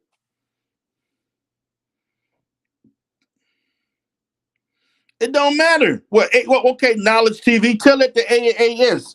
She talked about Polite and Lynn and Honor did. You didn't say that shit to them when they talked about Polite the few times that they did.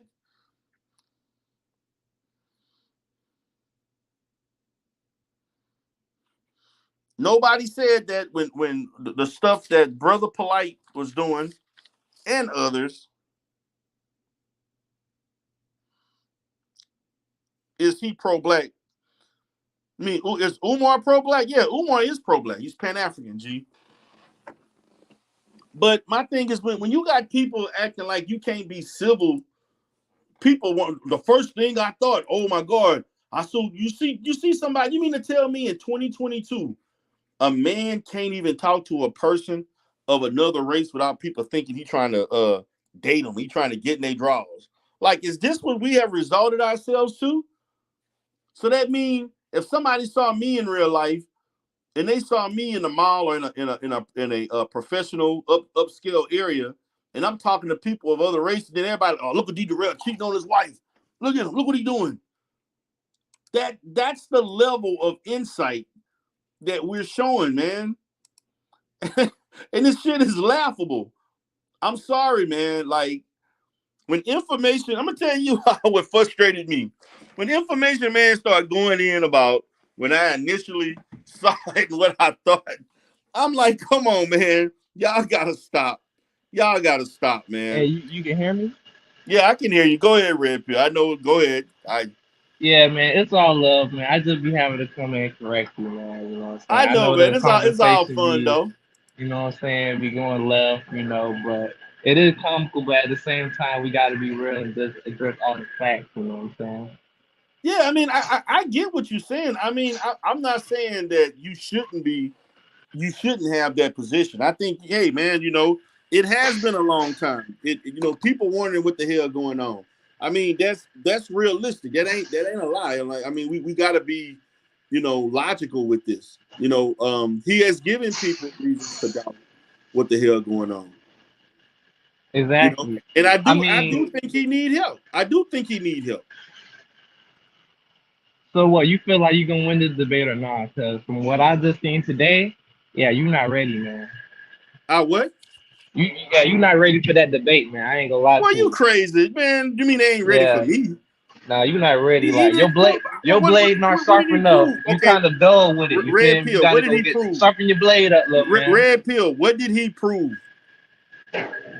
What did you prove? No. The burden ain't on me. The burden is on the one who is. Man. What did he prove? All right. What you trying to get out of that? What you trying to say? Nigga, he didn't prove a damn thing. That's cat. What did he prove? Bro, I mean, all this already been said. Like, we all know the information that's already out right now. You answered the question. But what remains the same is that school not open, though. Oh, okay. Yeah, we don't want to talk about that. What did he prove? Bro, all the information have already been out. I don't want to see, here you go filibustering. How am I filibustering, bro? Huh? Bro, all the information is already out. The information is there. If you don't know this nigga ain't up the par, then bro, it ain't nothing to say to you, bro. Again, here you go with the speculation. Ain't no speculation, bro. You can't. Bro, if it's speculation, you would have not stopped giving him money, bro. Come on, bro. Like, it just, what has he proved? Bro, he proved this man is not. He don't have what it takes to open up a school. Based on what he proved. Based on what? Yeah. He had a chance to get help. He didn't take it. He had people offering him to help fix the HVAC. For some reason, all of those went buzz. Nothing happened as far as him getting people to help fix the HVAC. It's just so many things. Like, he got so many F's on his report card that I can't even, you know what I'm saying? You know how you be having F's on your report card and they had a little comments on it? Man, I ain't got time to read all that shit, man. Just know this nigga got F's on his report card. You ain't got time to read all of that, but you want to go ahead and make all kind of suggestions of what he did and didn't do. Brother, the history is here, man. You quick to do that shit.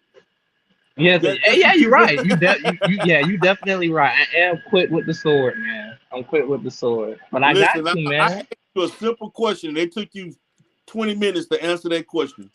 What did it prove? And you could not. Hold on. Let me ask you the question because I answered. So, what did your conversation prove about Umar Johnson?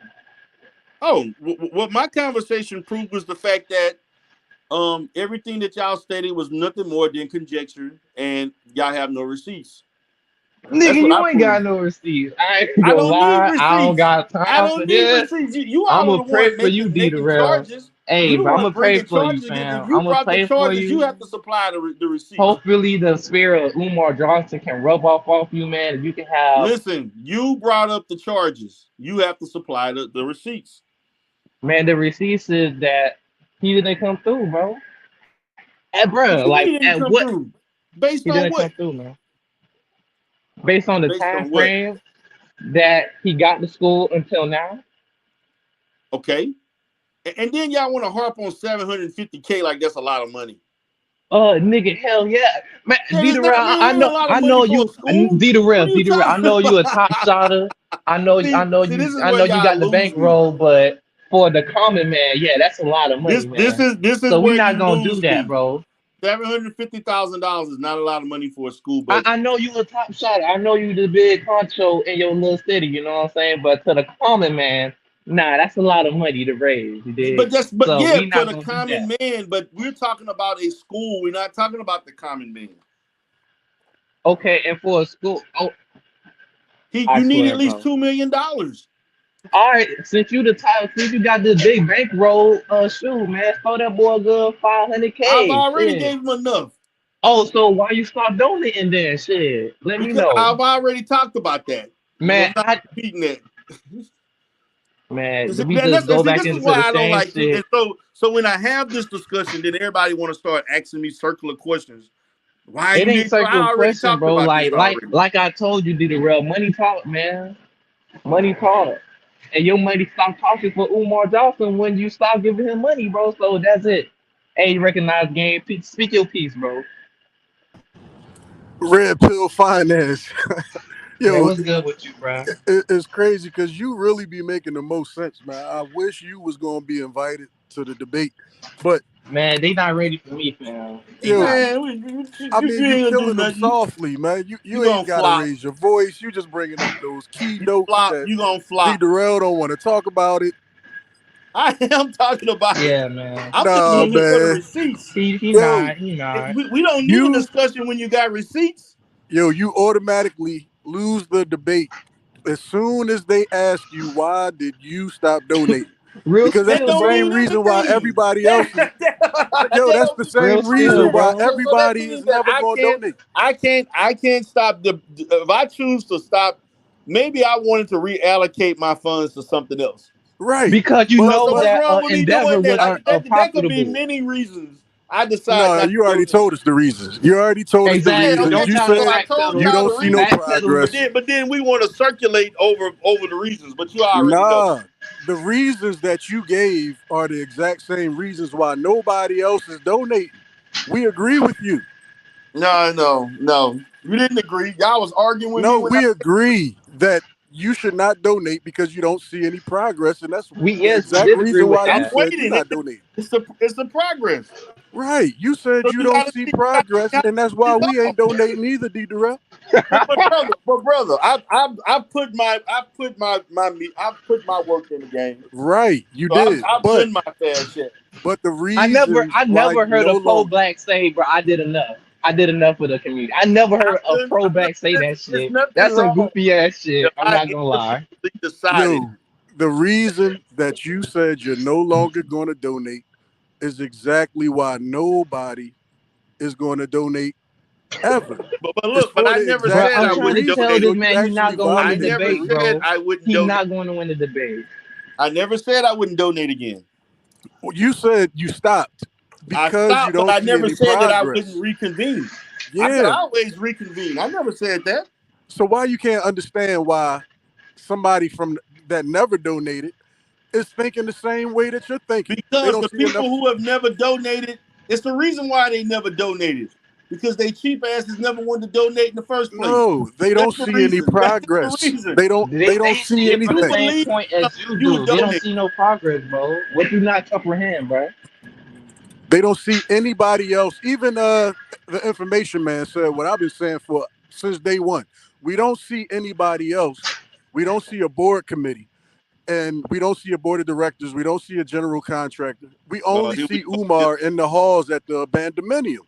So and until we see some other people, nobody's going to believe that you could build a school by yourself, bro. We let the church rob us blind, and nobody actually. Not me. Bro, everybody can say that. But black men don't even go to church no more. What are you talking about? Everything now. Black men don't even go to church. So you saying we should let Umar? You saying we should let Umar and the church rob us? That's what you said. No, that ain't what I said. That's exactly what it sounds like. That's what you're saying, bro. You saying this is a logical fallacy. You want us to believe that since the church is doing the exact same thing, that we should just ignore what Umar is doing. Wait a minute, but the church, no, Umar ain't nowhere near on the level of the black church. That's a whole nother. But I'm not comparing Umar to the black church. I'm talking about Umar. And the black church is a whole nother conversation. But we can say but the black community not donating enough to Umar. They donate $44 million a year a week. But the church is not. The church is not asking us to pay $7,000 a month in taxes. We wouldn't even have this problem. The church not asking us to pay $7,000 a month. You're right. They not. They asking you to buy me a $75 million jet. I don't want to talk about the church because I already see what you're doing. I don't want to talk about the church. I want to talk about Umar. Bro, this man just deflected recognized. I don't want to talk about the church. A brand new house. That's what they asked. I don't want to talk about the church. I think Umar just need to be straight up about what he wants. No, we just need to talk about Umar. I want a $5 million house. Yeah, I think he probably got at least. I mean, first of all, when y'all say $750,000, that was 3 years ago. Umar always doing the live where he counting all the P.O. box. Hold on, he counting all the money that came from the P.O. box and from the Cash App. So we know that he got more than $750,000.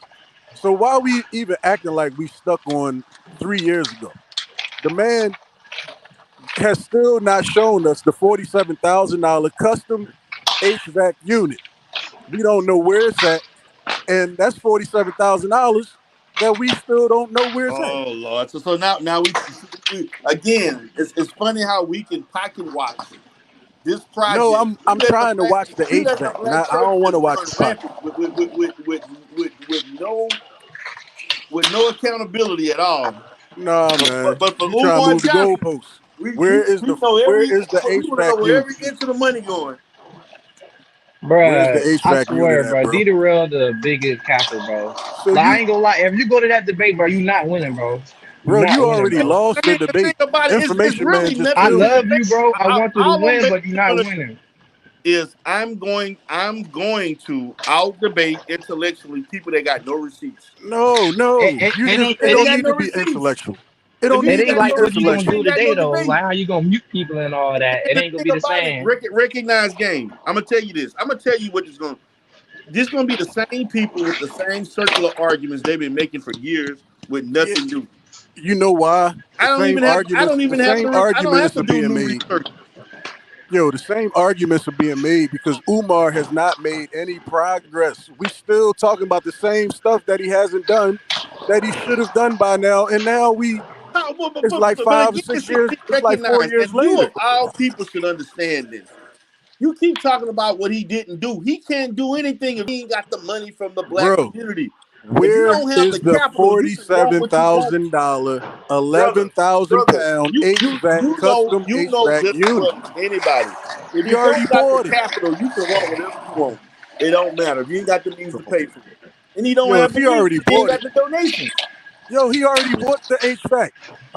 Where is it? Again, man, y'all keep talking about the HVAC. He bought the HVAC, bro. Where is it? Okay, man, we get it. But the bottom line is we're not being funded enough by the community. Where is we have the HVAC already? Nobody wants to talk about that. We already got the HVAC. Where is it, D. Darrell? If he already bought it, why you saying we ain't got enough money? Listen, he already bought it. You have to be funded. You don't have the capital. You can't do anything. Hold on, Bro, D-Darrell, do you see where yourself as a is leader, it? He bro? already bought it. He already D-Darrell, do you bought see? the So, HVAC. so Where is y'all the want him to HVAC? pull out another 20. Y'all want him to just pull out another $40,000 out his ass and So, just no, make I shit just happen. want to see. I just want to see the HVAC unit. Have you Are ever we seen it? are we still on the same topic or this is a whole different topic? We still on the same thing. I'm gonna let Photon go first. Go ahead, Photon. I just wanted to first say, give some respect when the Godfather is in the building. I just want to say that. How y'all doing? What's up, man? Good, good. I'm just sitting back. I just had a few questions. My first question is a little bit off topic. I was just wondering why you going to the drive-through to get orange juice and oatmeal. Because that's what your wife wanted. With you, brother, please. Ain't got time for that. Go ahead, BMT. Okay, yeah, but I Yeah, didn't. your kind of wife already. wanted me to give Yeah, her I some already orange knew. juice. I didn't I even know already what knew all what this he was was about to say. We had a great Okay, breakfast date. But go ahead. yeah. So back to the real topic is, listen, I'm not worried about other nuances. The main thing about it, we're talking about the Pan-Africanism and that of dealing with other people outside of it. And the question is, can you still be Pan-African and deal with people outside of your community? I say you can. I don't see why you can't. Right. Because no matter what, you're going to have to trade. You're going to have to deal with money. You're going to have to deal with outsourced exports and goods and stuff. Um, we're dealing with reality, not some fictitious people that are just saying I want to stay in mud huts or something. I'm living off the grid. Like, you can be pro your people and still function outside of society. I think the conversation is coming into, and this is where I wanted to dialogue with you about I guess they were talking about the interaction of mating choices, Right. and that's so we're trying to pick it up from that off of the ground. Um, I got to be holistic with you. I don't see a problem because any other group they can bring other people into their fold and still be successful. Why is there such an issue if Black people we bring people in, so long as the mission isn't co-opted or isn't taken off the course, or is Can that I is that respond to that?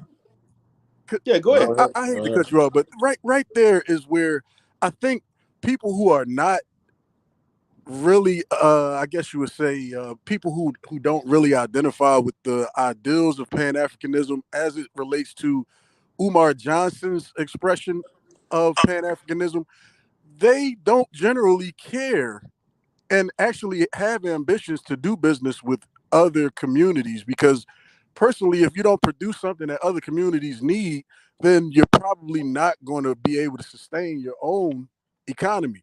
But Okay. Umar is really the person who claims that we should not do anything with white people, any other culture.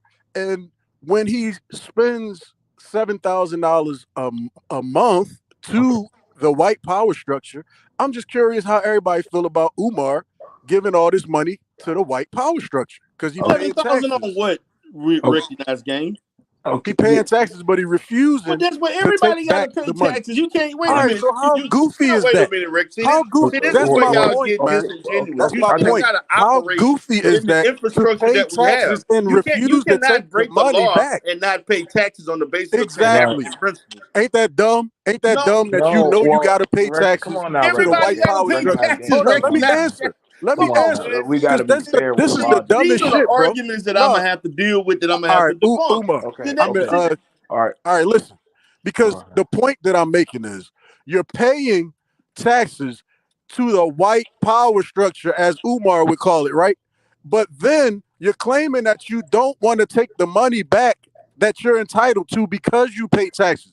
The whole shit's stupid. What are you Now talking go ahead, about? answer that. Okay. Wait a minute. What are you talking about? He refusing to take government aid, man. You ain't slow. Yeah, but it's a difference between taking. Look, it's law. Right. That is a law. Right. It's a difference between you having everybody lawfully has to pay taxes. That's stupid to pay taxes Pan-African or and not take you still government have to do aid. that.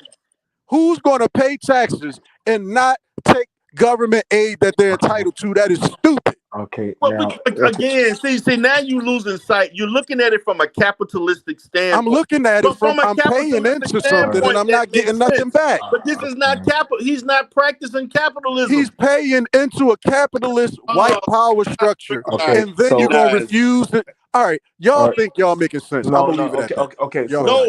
This is what I'm saying. Recognize, y'all got it. I get it from a capitalistic standpoint. That's not capitalism. That's actually not capitalism. Paying taxes capitalism has nothing to do with capitalism. If you paying into a system, free market, you don't pay those taxes funds for a project or an enterprise. If I was talking about free market capitalism, it's still a business.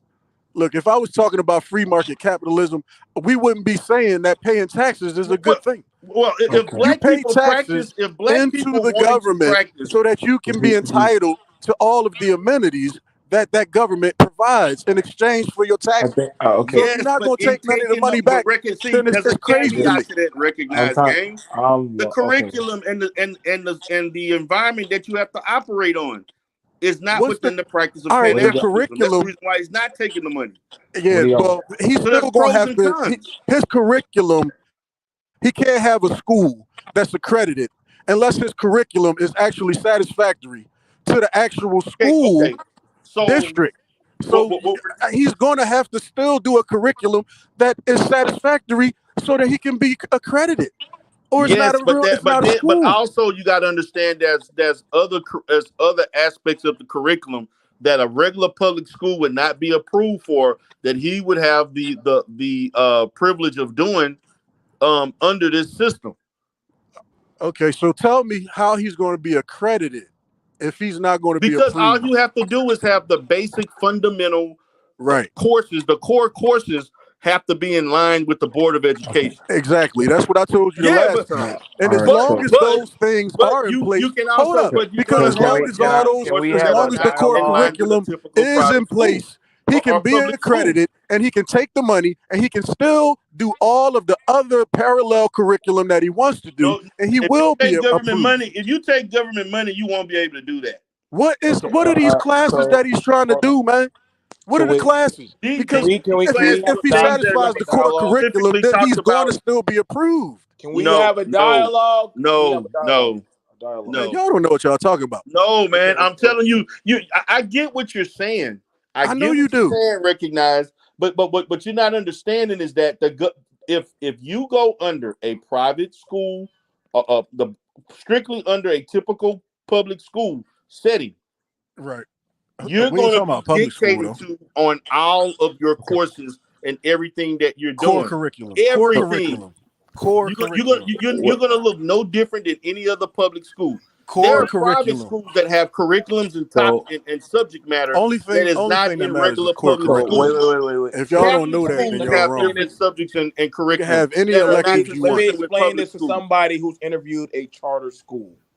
If you are This ain't a charter school. It's a private school. We're not talking about charter school or public school. So it's a straw man argument. Talk about private school, and you can get funding as long as your core curriculum is going to have you accredited. It will be approved. What's going on? You can teach anything else. They will not approve you teaching Pan-Africanism and other different Afro. Yes, they will. That will not be approved. It's a school right on Germantown Ave. Matter of fact, I'm gonna go to the school on Germantown Avenue, and I'm gonna interview the owners of that school because it's an African-centered school, and their core curriculum is approved because it's a regular core curriculum, and their electives is all Pan-Africanism. So you're not gonna tell me that, bro. Okay, I know what I'm talking about. Okay, if that's what you think. No, it's not a thought. I actually had clients in the school. I know exactly what they teach. Like there's nobody else here, man. Okay, go ahead, BMT. Damn. Like we're trying to just talk, man. Y'all always acting all feminine and shit. Just talk, nigga. It's a panel. Why you still talking? Shut the fuck up, nigga. No, you can shut the fuck up. Talk, But nigga. you've been in your bitch ass film, dog. You really been acting like a bitch on the talk, panel, nigga. So just shut the fuck up, yo, D. You a bitch, pussy. Oh, come on, guys. Let's fuck you, nigga. Fuck you, pussy, bro. Give a fuck who you think you are, nigga. Who the fuck you talking to, bitch? Come on, BMT. Fuck you, nigga. I'm gonna let you got it, BMT. Go fuck ahead. out of here, clown ass nigga, and your fucking feelings. So the fuck what I ain't let you talk, bitch. We got a problem with men right now. They're critiquing another man, but honestly, let's be honest about this. The guy who was watching Umar was actually saying like, "Hey, can I just take a picture of you?" But then he placated and did some false narrative shit and put it out there like the dude was fraternizing or being sexual with a woman. Now that's kind of that's kind of like disingenuous because the man 1 minute saying that, "Hey, I just want to take a picture of you," but then he do a sleight of hand if people listen to the audio and started saying some shit like, "Oh, look at him, he's jiving with another woman." Now that's some sneaky ass shit because that means people that say that they were for him actually weren't for him. And see, nobody actually went back and did the actual research on that type of shit. And see, that's why I can understand why he actually kind of reserved. I'm not even an Umar fan, but we're actually just looking at the context of doing business and actually learning how to work within the restrictions of the law. The man was just sitting in the mall, just doing his actual business, living his life. Now, if we're coming to talk about economy, I'm sorry, every group that's here, for the most part, pays some type of taxes, or they deal with some type of form of government. We're not going to pretend that you're not doing that. Even the Hebrew Israelites pay goddamn property tax, but I got some of them who I deal with, they even pay property tax. So when we talk about these people that are saying, "Hey, the white man structured power," where are you going to go in the world that you ain't going to deal with other powers? That's Unless the whole you got your point. own government, Y'all your some own goofies. army, your That's own the type whole of fucking point. hidden volcano island, then guess what? I doubt any last one of us here has not had to deal with some outsourced person or entity. So we can stop the disingenuous bullshit that you're saying dumb shit. So all You of a sudden pay he got a taxes satellite in the sky. for All of a sudden he got doggone exchange. renewed funds that we don't know about. You don't Like y'all fucking gotta pay stop all this these dumb taxes shit, and don't get nothing back. Y'all sound fucking stupid. Then don't give you the pay man all money. these goddamn taxes because you're a citizen and you're entitled to government aid. That's the reason why you pay taxes. Are you working with him? Are you working with him? Stupid. Are I'm you not working paying with no him? fucking taxes Are you so working that I with could him? not Why you get worried about the government man? aid. Why are you worried about the man if you ain't working? If you don't fuck with him, why are you worried about him? Who I never the understood fuck that. are I never you? understood that about black people. You Black don't know people what who the fuck don't you fuck with other talking black about. people worry Rookie, about what those other you black don't know people what doing the with their fuck you pockets. talking about. Come on, man. Mind your Y'all fucking calm business. down, That man. don't make no sense. Let's See, calm down. those that don't Stupid fuck ass with the shit. man, they I know worry what the more fuck about I'm what the man talking is about. doing. What are y'all, You pay Samurai? taxes What are because y'all, you defense want force? the security of the fucking country that you pay So taxes the security of the country, Sound fucking motherfucker, are stupid. you even in the military? What do you What do, the bro? fuck are you even? What do you See, do? this is the ignorant shit. Why do No, you you've pay been on some taxes? ignorant shit since you've been on this Why panel. do you pay taxes? Dude, Why just do because you pay taxes? don't mean you got to receive government aid. Why would you refuse government aid if black people are the fucking poorest demographic? So wait. We So let's look gonna at pay all these fucking taxes and then not take the money back. Y'all sound like some fucking idiots.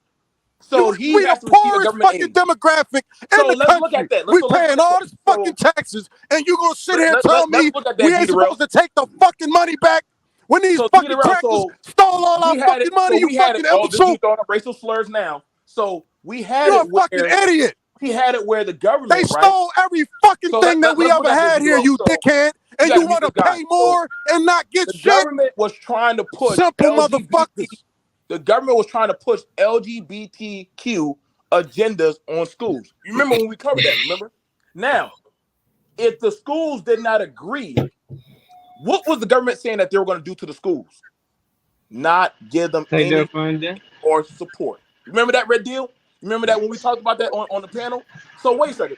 So if you take the government money, that means you're liable to have to meet their standards. Okay, Versus we'll never open it. Never fucking open the school then. Okay, we'll never fucking open the school then. Okay? Never open the fucking school then, buddy. Okay? Because that's what's going on right now. You're not, you can do all this extra shit you want to teach outside of school hours. All right?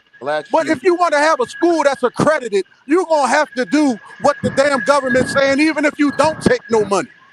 So use your fucking brain, bruh. So, anybody here ever taken any type of like opening up any schools, classes? Anybody done any of that? Yeah. Nah, have you, BMT? How about that? Have you? Yes. What'd you say, Red? I can't hear you. Yes. What'd you say, Red? And you don't know what the fuck you talking about. What'd I you say, hate when Red? y'all sit up there and act like y'all got this fucking experience and you don't know what the fuck you're talking about. Open the So school, BMT, even if you don't Go ahead, take Red. no I money, can't hear you, and bro. see if you Go ahead. if you gonna be allowed to be I open. can't hear you, Red. If you don't teach what they say you got to teach in your state, Okay, I go don't ahead. give a fuck if you don't take a dime. What'd you You say, Red? still ain't gonna have no school Okay. unless So, you do what the state says you have to do. Because schools are regulated. okay. I Right. don't give a shit if you don't take no money. They'll come in there and shut that shit down. Okay. So anyway, so what do you guys say, Red? What All right, let me Goofy ass let niggas, Alan man. Logic speak. Y'all been talking Let me about this give him a shit for yeah, chance to we years. speak. can Don't we know Go can ahead, make shit Alan. about how to open a we can fucking make the other school. dude talk. Go ahead, I have to have Alan. a conversation, bro. Oh Goofy no, ass I got niggas. Go you. ahead, Alan. I was That's just going why to our fucking agree. community is so fucked up. Yeah. What you All guys these say, men brothers? You up sitting here? up here and you Come don't on, know the guys. first fucking thing about Guys. So, thank God. Go ahead. I'm gonna let them cool off for a little bit. Go ahead, Alan. Oh yeah, thanks, D. Darrell. Thanks for having me up, man. Look, I was just going to add on to the point that look, you're not opening nothing where you're not doing what the government mandates out here. I don't even know where people got the idea that we operate independent in a system of racism, anti-blackness. Nobody's independent out here. And yeah, we should get something for our tax dollars. We should definitely get in exchange for that. I'm talking about there's no group of people over here that came over here and didn't get to where they are without government assistance, except for one group of people, and that's the people that I'm associated with, which are people that are classified as black. Now, we still running around here trying to get the things that we need, but every other group was able to come over here, and none of them got to their place without the government coming in and playing an effective role in it. But I'm telling you this. You get up there, you try to open up anything. I don't care what it is, whether you're taking donations or not. You try to open up something and you're not running with the mandates of the state, and you're gonna find out real quick who's really running the school. And Agreed. I think it was a scam tactic from the word go when you come up in here trying to talk about independent this and independent that. There's nothing independent out here. Now you can have it like AFW hold was up, a Peter Rail, scam, hold and up, you Peter was Rail. with that. One And second. you didn't have a problem. You didn't have a problem joining that. That was a scam. What you talking about? AFW was a scam. Hey man, let's stay on point, D. Rail. No, Check this we out. are on point. If you gonna call something a scam, then you was associated with a scam. So if we're gonna talk about scam, we could talk about scam. D. Rail, I wasn't in the AFW. No. Just since you want to call it a scam, you were in a scam organization. So I wasn't in an organization. So if you can point the finger, then I can point it back. D. Darrell, I wasn't in an organization. That's the difference. Yes, That's a lie. you weren't. There's an AFW LLC. You was part of a scam organization in California. I was not a part of the AFW LLC. You were a part of that. No, I wasn't, D. Darrell. That's a lie. You were a part of that organization. And no, she supported you. Didn't she not support you before she kicked you out? No. She did support you. She financially supported you, and she watched you, and she brought you in. Being anti-Afro never exchanged a dollar. Let's deal with the scam of claiming you're identifying fraud. That scam that went on for 5 years with no end. So let's talk about it. You were a part of that scam organization. There's nothing to talk about. I wasn't a part of it. So it's not nothing to talk about. So then that means if you can't talk about that, we can't talk about Umar then. That's what you wanted to do, D. Darrell? No, because my thing, if you want to have an honest conversation about scamming, we're trying to have one. We got to talk about AFWs. They scam. You can talk about them. I didn't have any affiliation with AFW. The biggest recipient of that scam was Lennon Honor and AAS. So let's talk about it. If you say so, I wasn't a member of the AFW. Go ahead. Yeah, like I was saying, as far as opening up anything independent, that idea right there, man. How many black people have been fleeced because of that going on in the black community? I've been in the conscious community forever and a day. And we knew everybody in the conscious community understood that Umar was about some dumb shit. We knew that already. I mean, it wasn't even a thing for me. AFWs fleeced the black community. Lennon Honor fleeced the black community. So can you speak on that? As far as this, I mean, speak on the scam of Lennon Honor. He fleeced the black community for all kind of money. What did Lennon Honor promise anybody? He promised that he would identify and bring Umar down, and that he was gonna make him be accountable to the law based on the information that he presented. That's what he promised. Okay, cool. Then that's what So, did. I guess he's still doing that. Are you telling me he failed? Yeah, I ain't seen Umar. Okay, he failed, and anti-Afro Spengali failed, and they all were scamming. Yeah, okay, they all were scamming. They scammed. AMW and Umar, all them niggas scamming. So okay, right, so if you want to say that, let's just keep it a buck and say everybody failed. Yeah, all them niggas failed. I'm not focused. Yeah, if that was a mission, if that was his stated mission, I mean, I ain't seen Umar in jail. That's what I do know. Can we just focus on? So when was Umar ever arrested for anything? Man, what's that got to do with what I'm saying? No, because you're talking about scamming. You brought up the thing about scamming, so I'm holding you accountable to that charge. Right. So yeah, how did he scam? And there's no charges. There are no federal or state charges for him for scamming. There's nothing with the IRS. There's no document to support your statement. So why would you say such a slanderous thing without any proof? Well, here's the thing. This is my No, opinion. it's not. Here's the thing. It's a matter of fact. Hold Let's up, deal with the facts. Okay, the fact is that the man promised something that wasn't true. There's no such thing as an independent black school. We're talking about a matter of fact. That's a matter of fact. Was he indicted or convicted of a crime? Did he promise of scamming, an independent black school or anything like that? Did he promise an independent black school? No, I don't care about a promise. I'm asking you, was he found guilty? Was he indicted? Was he arrested? No, for what? Oh, exactly. That's right. You said the right question. For what? I can still say he's scamming. Let me go back to recognize scamming. I'm not going to allow you to filibuster with this nonsense. Either you're going to answer the questions or you're not. Well, I'm answering the questions. I don't even think this is about. You have no basis for your argument. My argument is that Umar promised something that wasn't true by the nature of the thing that he promised. Okay, tell me what he promised that wasn't true. He promised an independent black school, my friend. Okay, he's working on it. He did Umar say that he stopped working on it because that don't exist? No. Did he stop working on the journey of getting an independent black school? Did he stop? Listen, there's no such thing as an independent anything. I'm not gonna do this with y'all. You're not doing this shit.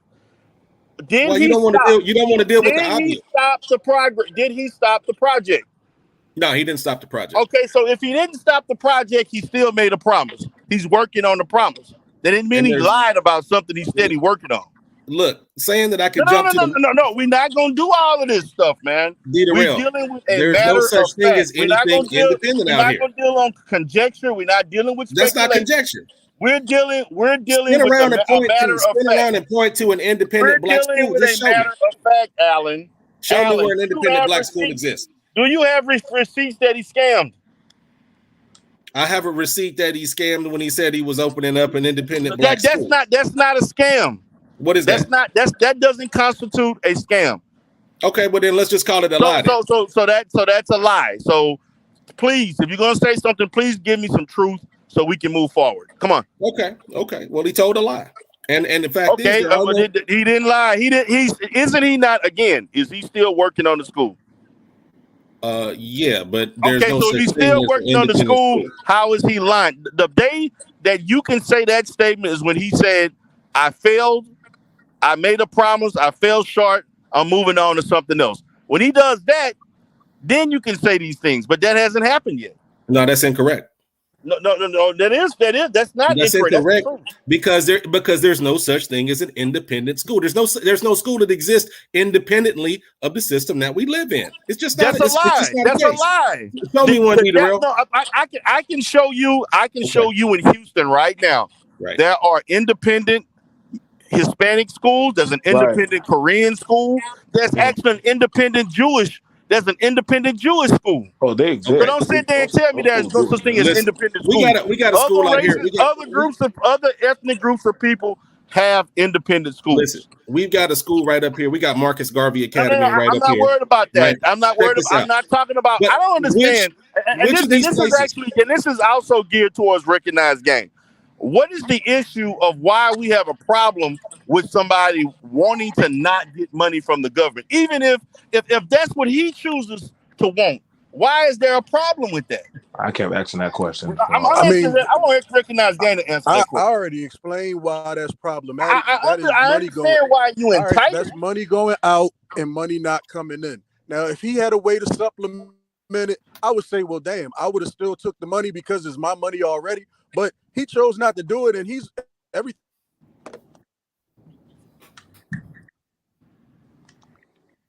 Hello? It's working fine. It kind of went out a little bit. Not to take $700. He paying $7,000 every month now in real estate taxes every month, and he's not going to do anything. We already been through you this. Asked me a question. You asked me a question. But my thing is, all right, I answered it already. Everybody got to pay taxes. Bro. You're not escaping taxes. So I answered you.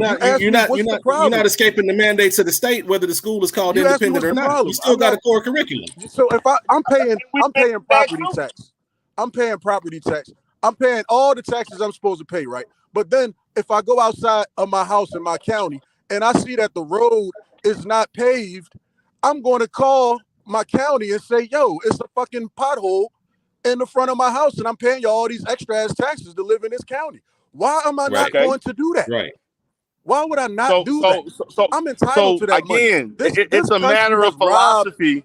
You don't agree with the philosophy. No, it's not a matter of philosophy. It's not. No school is independent. Bro, it's not a philosophy, bro. It's a business strategy. You don't agree with the Pan-African philosophy. I don't agree with the business strategy. What is the Pan-African philosophy? About Pan-Africanism. What is it? What is that? I don't agree that anybody, if you claim to be Pan-African and take your ass to the country where they're not going to penalize you for whatever curriculum it is that you want to teach. But until then, you paying into the white power structure that you claiming that you don't want to be affiliated with. So either you paying it over there too. Else, so then if you're stating that, what you're saying is we can't have an independent black school, but other groups of people can have other groups don't have an independent school. But when it comes to black, they don't have an independent school. Can't have an independent black school. They do not have an independent school. That's a damn lie. So I'm hearing that other people can do it, but black people can't do it. Y'all don't understand what independent means. Yeah, they don't. They have no idea what independent means. None. You got to be accredited. Other races of people have independent schools. But black folks can't have independent schools. Man, that's not the truth.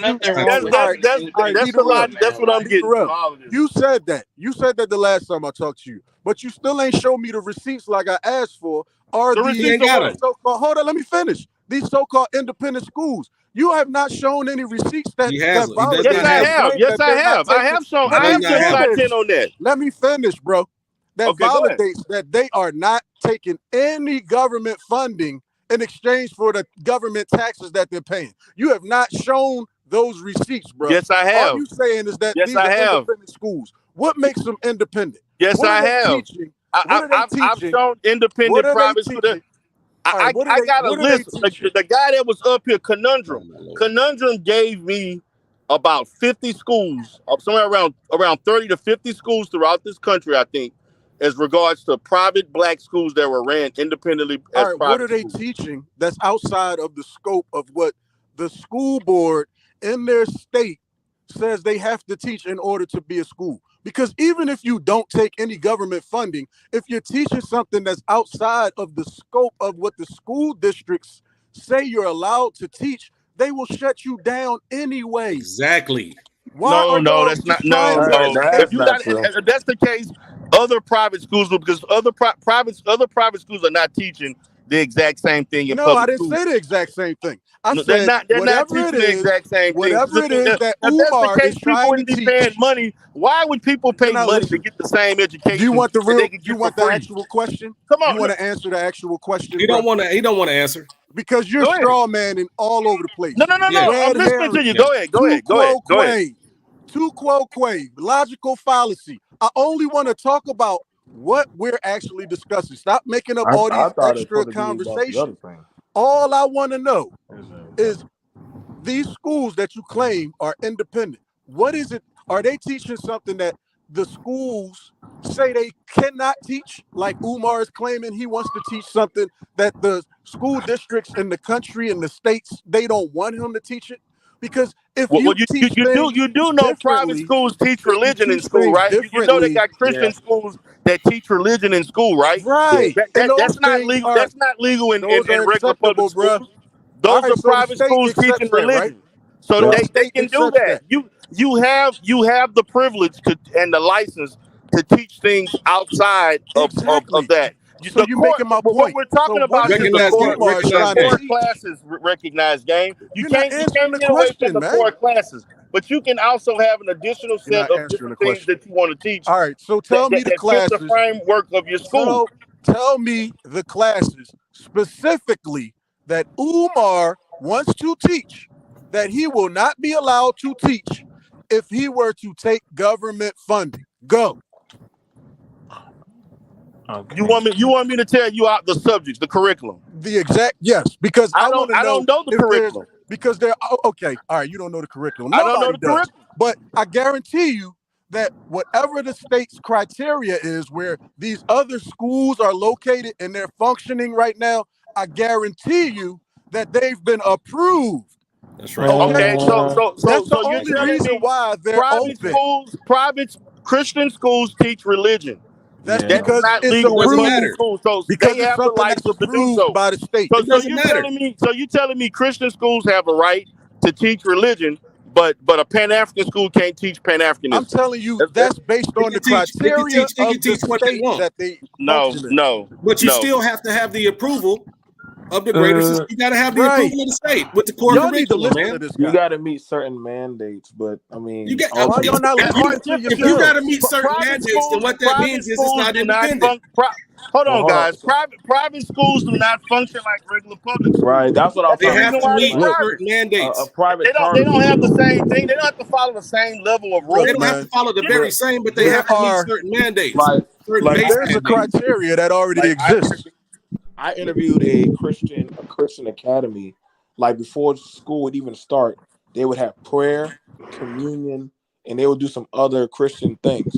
Other schools don't do that. And also they talk about in the beginning, they talk about God created and all that other stuff. That's not holistically even taught in school. Guys, we're not talking about what's off the beaten path. We're talking about the fact that those private schools, it's a different type of school. You have the right to do that. I don't understand why that's so difficult to understand. I don't get why that's difficult to understand. I really don't. Why is it difficult to understand that criteria your school is not independent? Let me go to MAC. Go ahead, MAC. Go ahead, brother. Go ahead. Make a change. Brought up a question that I have been asking the whole time. What is Umar Johnson planning to teach that he can't accept government funding for? That's a good question. I've been trying to figure that out for a long time. I just told you can't teach Pan-Africanism in regular schools. I got it. So one of the things Why about not? And I told you that you can because the government don't want you. They don't want us learning that. Don't you think you making that up? Christian schools get government. Christian schools get government Pan-Africanism. I already stated that you cannot teach Pan-Africanism. And you can. Where does it say that? Where does it say that? What elementary or middle school has ever taught about Red Summer? I would like to know. It's in Germantown. It's on Shelton Avenue. What elementary or Walnut middle school? Lane. I can't remember the name. The Marcus Garvey Academy right here in Los Angeles. They've taught the Marcus Garvey Academy. Is that a public school? No, it's a private school, but it's not independent. Whoa. The one I'm talking about is the charter school. Public school. That's what I'm saying. Is teaching Red Summer. We're talking about private schools. We're talking about private schools. Where the not independent. People are paying. Hold on, wait, hold on now. So that means people are paying for an alternative education to get different type of knowledge. Just they like sure are. FDMG. But guess what? That very school has to get approved by the state. That school doesn't operate without the core curriculum. Exactly. That's my point, brother. Hold on. But I'm texting as I do all this. They don't even want us to. They're right now in Texas trying to take out the word slavery in the goddamn history books, and y'all want to sit here and argue about what they teaching in the goddamn school. Are y'all serious? That's no, the we're arguing about Democrats. the fact They that you want to can't put it in tell that people we you're were going to do some something goddamn workers. independently when it's not Come possible. on, man. Y'all got to do better than this, man. Y'all got to do better than this. You haven't even made any real valid points, They're trying to miseducate our children right now, where they're going to grow up thinking that they came here as voluntary fucking workers. Yeah. I want to see what talking about what the school system teach. You talking about Dane Calloway? When it comes to that, and this is interesting because why was there so much of a blowback about critical race theory? Mind you, that's something that a Pan-African black school would be talking about. But if there's so much of a blowback, you talking about critical race theory? I didn't That's for LGBT. So hold That's on. for LGBT. Well, Mark Lamar Hill even told us that this so critical wait, race so you're theory saying- primarily utilizes intersectionality and gender identity. So That's you actually- tell no. me what that got No, to do that's with Pan-Africanism. Okay, so first off, hold on. I'm glad you said that because actually I'm Geechee Gullah. And actually I actually go and actually work with black people of the Pan-African diaspora. We don't teach no LGBT shit. We actually teach about black men and black women. Critical race theory, bruh. Okay, you so brought up critical race theory, and critical race theory primarily utilizes intersectionality and gender identity. Are we going to be cutting people off, or are we going to have a discussion? Well, say what I talk about. What you was just talking about. You keep are we changing trying the to have a topic. discussion or no? Stay on topic, man. So we trying. Well, hold on, guys. I want to thank Mahogany for the $7 cash app. Thank you, sis. Oh, what's up, Mahogany? So if we technically were back on topic, we wouldn't be talking about no fucking HVAC. We'd kind of be talking about. You said critical race theory is something that actually aligns with Pan-Africanism. And I want to know how critical race theory aligns with Pan-Africanism when it primarily utilizes, as I said twice already, it primarily utilizes intersectionality and gender identity. What that got to do with Pan-Africanism, bro? Okay, I got a question. So since you know so much, right? Since you got so much, I know a lot of shit about what we talking about, and I ain't been wrong yet. Oh yes, you have. Point it out. Point it out. No, I know. That's point it out. Like he even spotted all kind of. Point it out. Like point it out. Let's go. At you wrong about the curriculum. You wrong about the curriculum and the money. You're wrong money. because you haven't. I've answered work perfectly, and you don't want to accept that there are schools that are functioning right now as charter schools who accept funding, and they've been approved, and they are accredited, and they do teach a African-centered curriculum. Yeah, but they not teaching now. You don't know what they teaching, bro. We gonna have to look at that curriculum. You're making this shit up. Just because something is African is I know what they teaching. I worked there for a whole year. That don't mean that they truly teaching what you think they right. Teach. That's what I'm saying. I know exactly what they teach, man. I worked there for a year. I know about that's crazy. Like D-Rail. So let's say if Umar wanted to do an agricultural class, we takes the kids out to go do yoga, and then after that they start doing some farming. Do you think the government goes, we'll pay for y'all to go do that? Or let's have a father-daddy day where the dads come in and start doing exercises with the kids. Do you think that honestly that he would have that type of leisure to tell the government, hey, this is what we're going to do? Or that they say, no, you got to follow by our structure? Man, look, won't you just tell us exactly what he want to teach?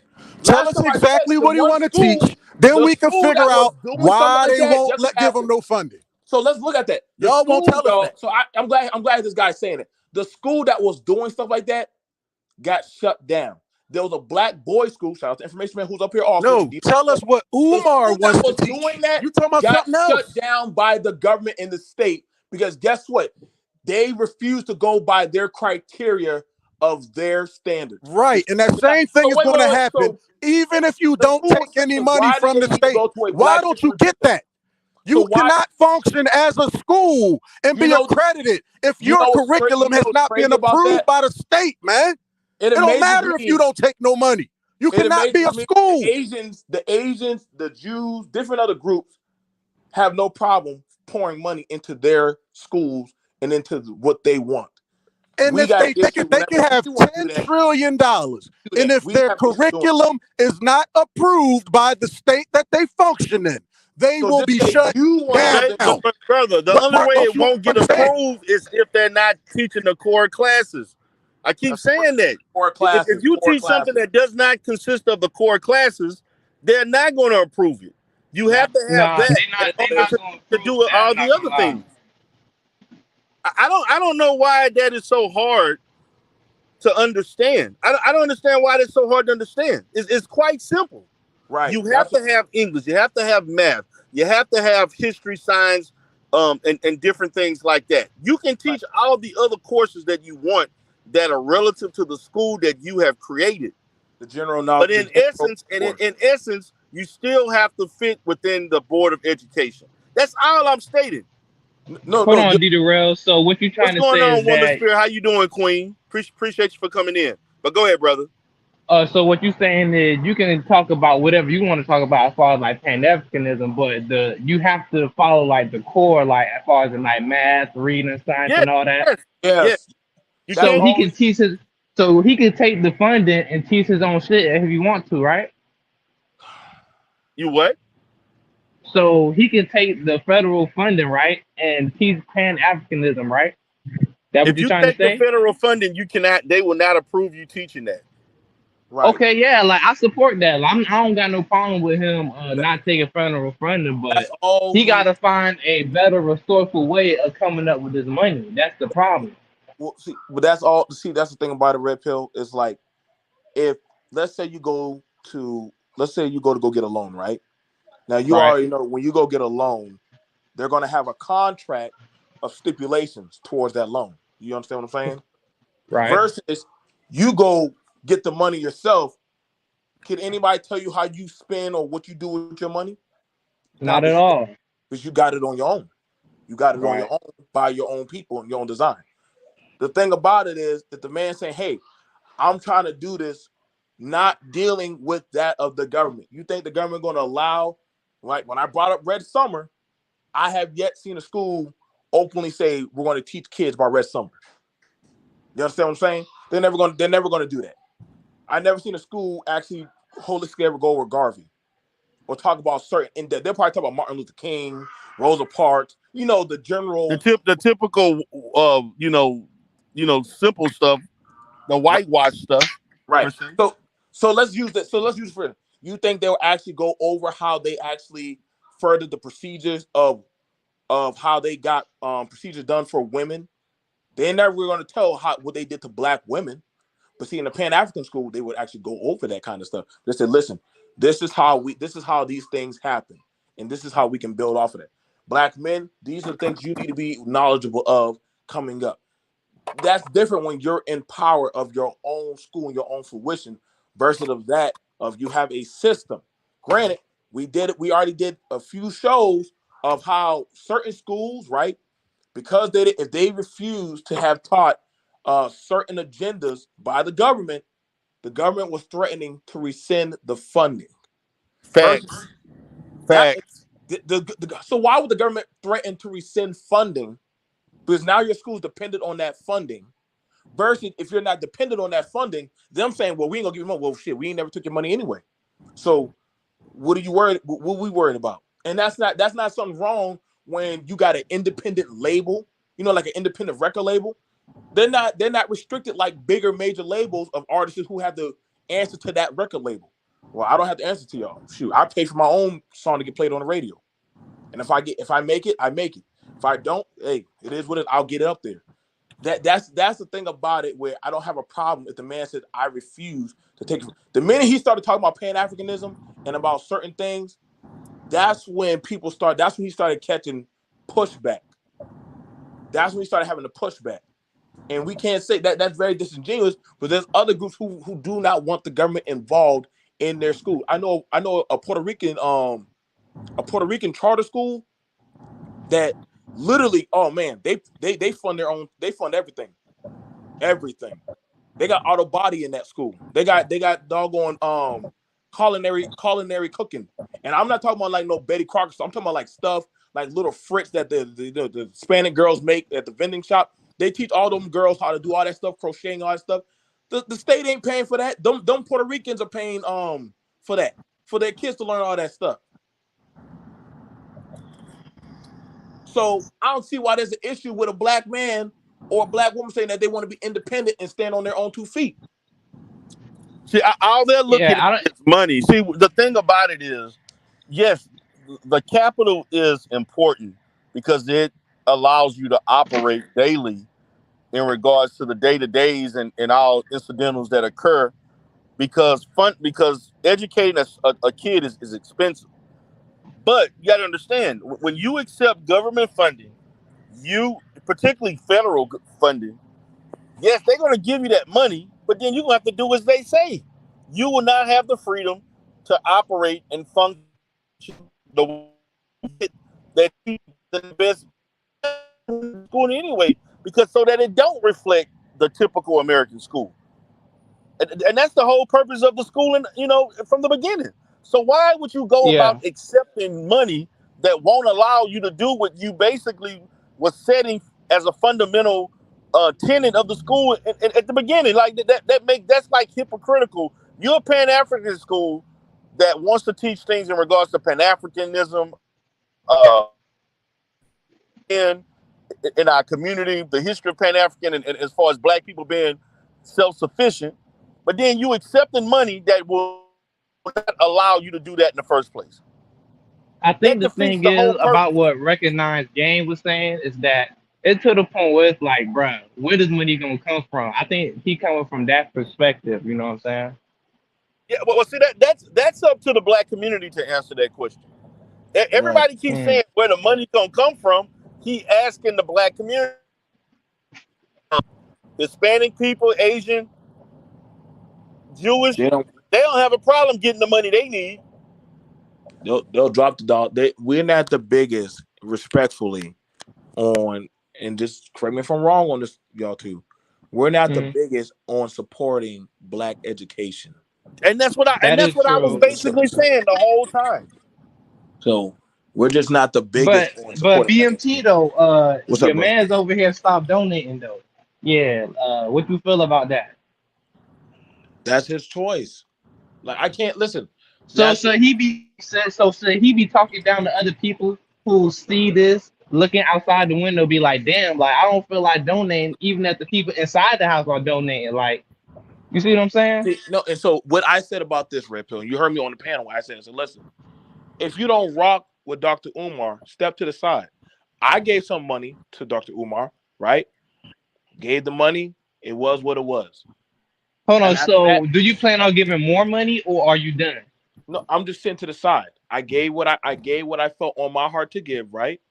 And what Right. he chooses to do, that's what he chooses to do. Now, what I'll just take my whatever else money I have and I put it elsewhere. But I'm not going to keep on punching at his situation. If they finish or get whatever they got going, they get whatever they got going. He's still doing meet and greets. He's still doing counseling. He's still doing therapy. He's still doing all his other stuff. I know he does that. People are still Okay. so whatever people. If you don't really rock with the man, fall back. But all the nitpicking, mind you, I ain't gonna lie. People got off the topic when we were just supposed to be talking about the situation of We're supposed to be talking about him about how Pan Africans are supposed to be socializing, right. That's why I within said, are other we even on the races. topic? Because that's what I said. But Hey, I think and one more question because my phone about to die. Do you feel like D. Darrell a Pan Africanist? Because I feel like he aligned that capping that fake Pan African, bro. To be real with you, like all the answer he gave earlier, bro, was really like fraudulent, bro. Hold on, BMT. They mad at me because 2020. They mad at me because I got two. I have three white employees at my company. Now, fuck the fact that the other seven or I'm eight glad are black. I answered that question. But I got three. I got three white employees, one Hispanic, and seven other black people that work for me. But I'm So all Yes, of a sudden bro. I ain't Pan Fuck African that. no more. I'll answer. I will gladly answer that question. Does his business help service that of the community? Facts. It does. Okay. Is it not that of economic? Is it not that of an economic value towards that of the black community? Yeah. Is it not that y'all as black people can go to a recognizable person that looks like you, comes from the same background as you, and actually have the same upbringing as you? Y'all can actually go sit in his office and actually get counseling. as well as a house. I think I forgot the house. house. Right. So you have two places. I don't get it, man. Like we tear down the little that we do have. I'm not gonna lie. Like I've been to therapists at the VA. There's not that many black therapists. I'm just being honest, y'all. And I'm a VA therapist, and it's not many. I'm like, man, don't you know, BMT? I get referrals from Dallas. I have an office in Dallas and Houston. I get so many referrals from Dallas because of a lack of black therapists. And in Houston, there's like less than 10 black therapists with the VA in the whole city of Houston. Less than 10. So right there, y'all, listen. The fact that right there is Pan-African strength right there, y'all. To be able to refer a black person to a black professional, be it a man, woman, or child, literally that money is circulating amongst us, for us, by us.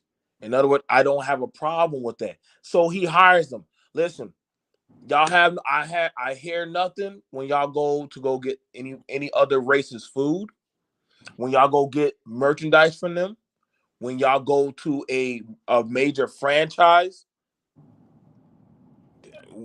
Listen, we gotta work in the reality of real. Okay, if that's the case. Y'all stop going to Walmart. I don't know no Negroes that own Walmart. Sorry, right? But y'all still going. So I gotta be honest, man. Like if I'm seeing a brother doing something, or a woman or a sister doing something, I'm not gonna shoot them down. If it's a woman educating other women and other people, I'm going to support her. If it's something that's healthy, if it's a brother like D. Darrell and he's doing something like this, okay, I'm going to support him. Y'all looking at it, well, he hired a white person. It's not the fucking in the world. Three, and I just hired the third white person a month ago. But hold on, but forget the fact that most of my employees are actually black females. I only got one black male that works for me besides myself. But forget all of that.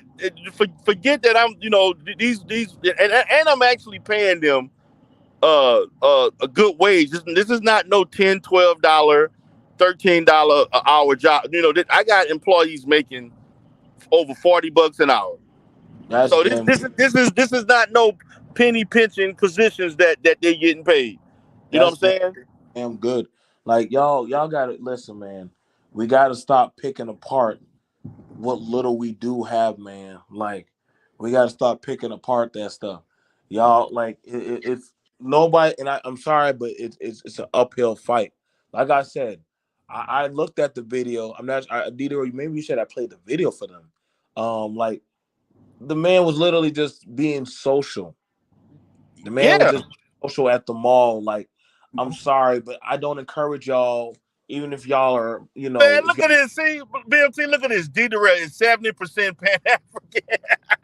Oh, God. Come on, man. I don't know, man. I don't know. I'm like, wait a minute. Do they understand? Hey, I guess so. I guess so.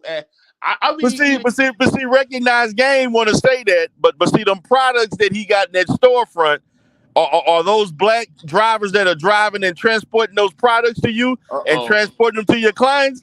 I bet they not 100% black. Right. Like, are y'all? Let me know when y'all stop wearing name brand clothes, name brand shoes. Nike ain't no black. Any Louis Vuitton, right? Michael Kors, y'all clothes, shit. Y'all get on the internet. There's a black owned internet service, but y'all asses still go get Verizon. I bet y'all still go right there to Sprint and all them other mofos. Let's stop pretending and start actually looking at what it is, man. Like I'm hearing people saying, "Well, why are people paying taxes?" Dude, we y'all want people to go to jail? Like come on, man. Like I don't understand. I'm trying to figure out if they think that they got to understand, man. With like, say, I have a black business. The reason why my business is black is because I own it. And the fact, not only the fact that I own it that makes it black, it's black for the fact that the majority of the people that work there are black.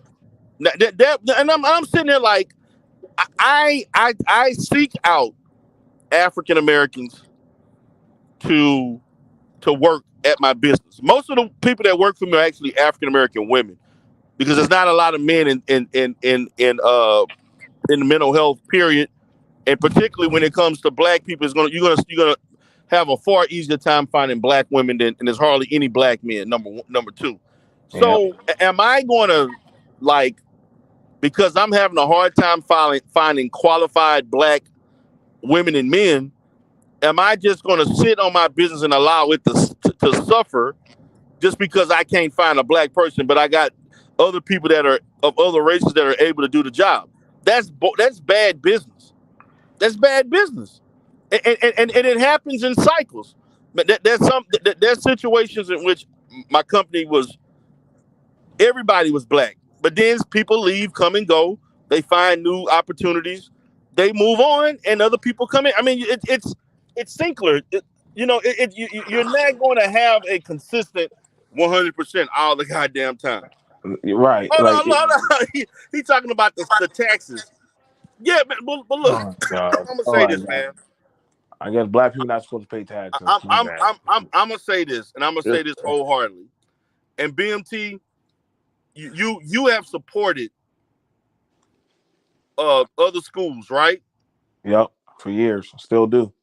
And I remember when you did that. I remember I remember it was on a Sunday, and I remember you went live and you went live again, did an impromptu to support that school that was getting ready to close down, and hardly nobody came. I was there, but hardly nobody. You had less. Then you didn't have that many people watch. But then the next week you did some shit on child support, and you had a chat, and the damn screen boy, wouldn't stop moving. That was like 70. That was like 70 people in that chat on child support. Boy. Yeah, on child support, you had 70 to 80 people, and you couldn't garner half of that when we talked about them doing that. So to me, and I'm saying this every time I talk about black people not supporting our own projects, people act like they just, it's not the important thing.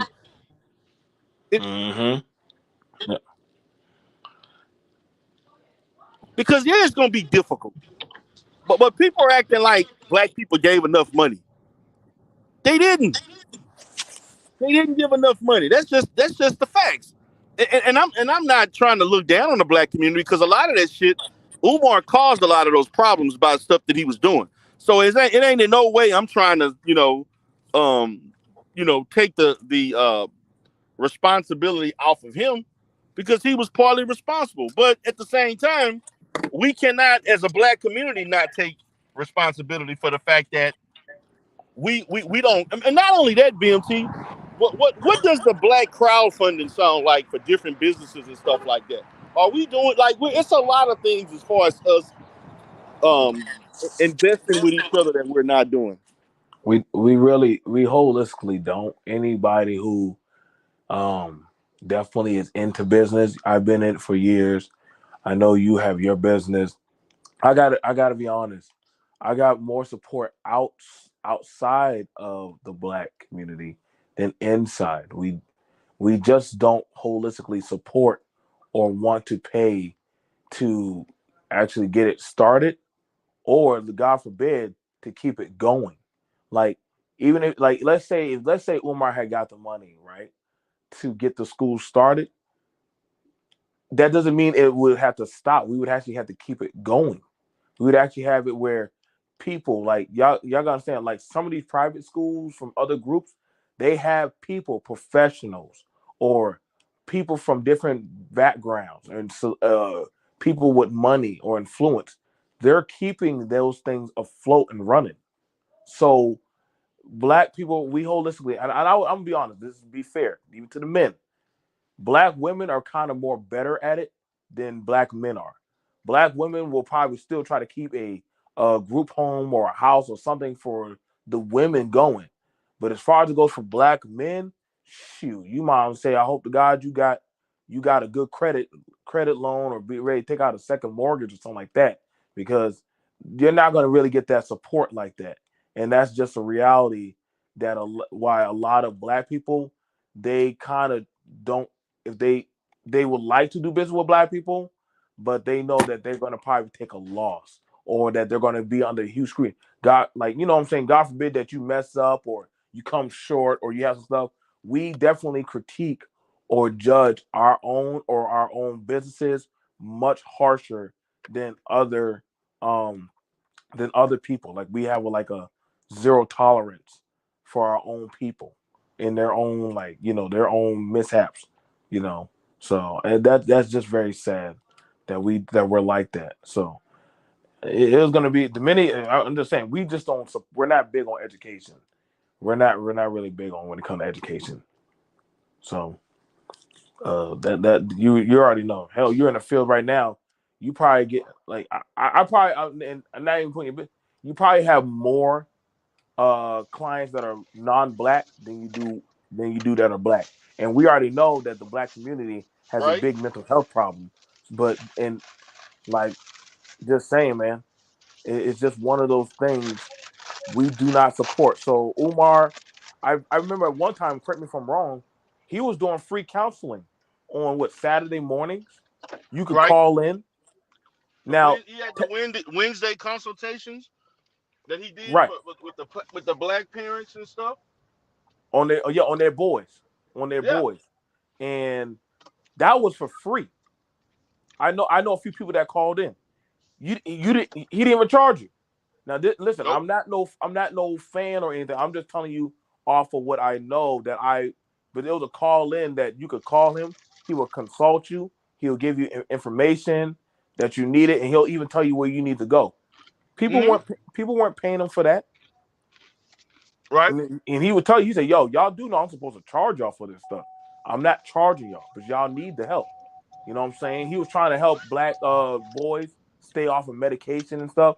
I know some people don't want to hear that, but this is true. This is realistic stuff. Real stuff, man. It's real, man. It is real. So when you're not funding the stuff that is actually that can benefit you, you know what I'm saying? It falls by the wayside, or it loses momentum. So, right. And so him trying to get this school thing going, hey, I guess everybody's going off of, or they're going to just pick it apart. You know what I'm saying? But that's honestly what's going to happen, man.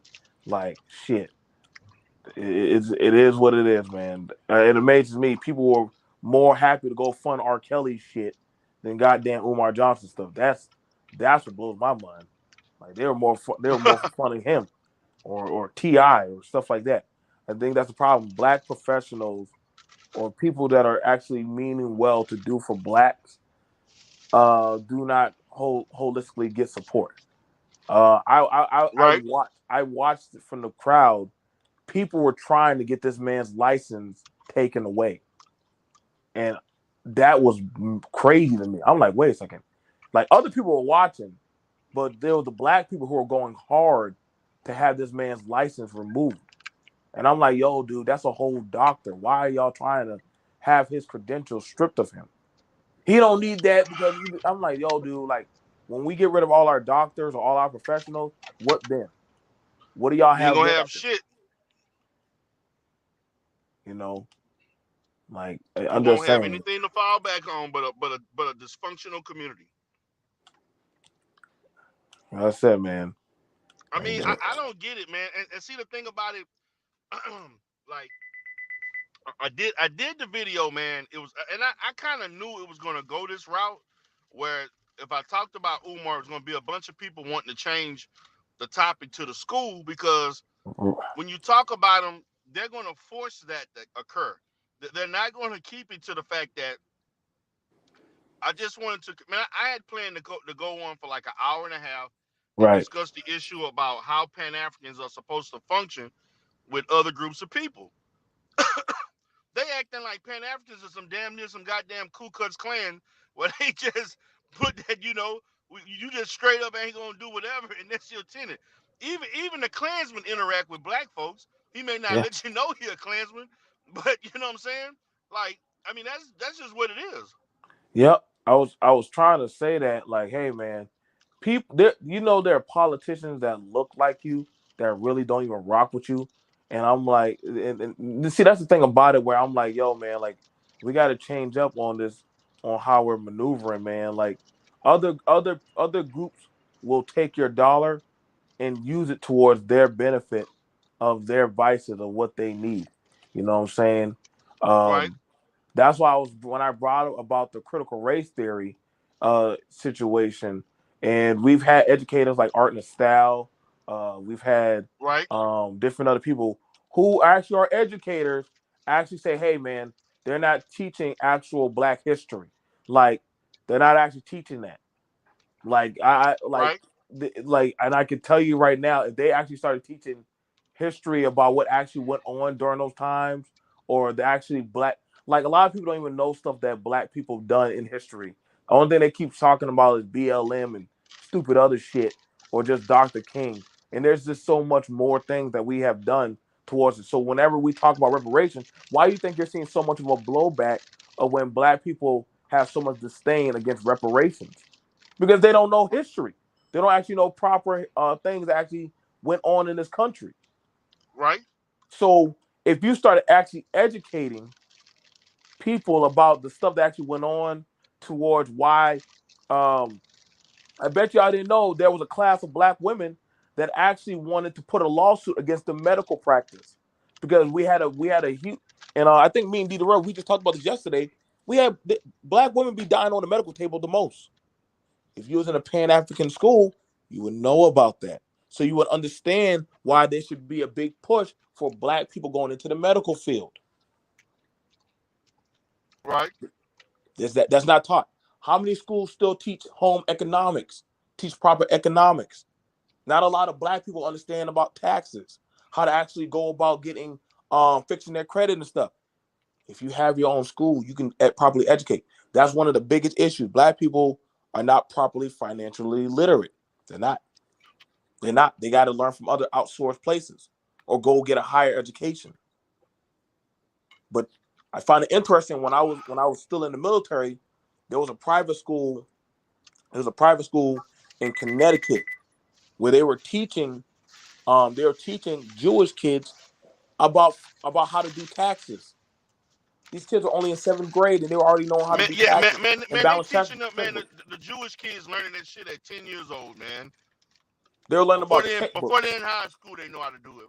They were learning about how to balance checkbooks, how to properly maneuver money in accounts and stuff. Right. Black kids don't get that. We already see what's going on in Baltimore.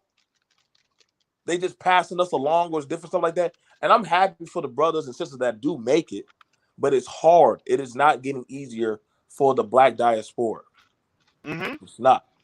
So it is what it is, man. Like, that's why I'm saying, like, I don't have a problem if people are now saying, like, yo, desperate times, we're going to have to start using or exporting different resources to get what we need.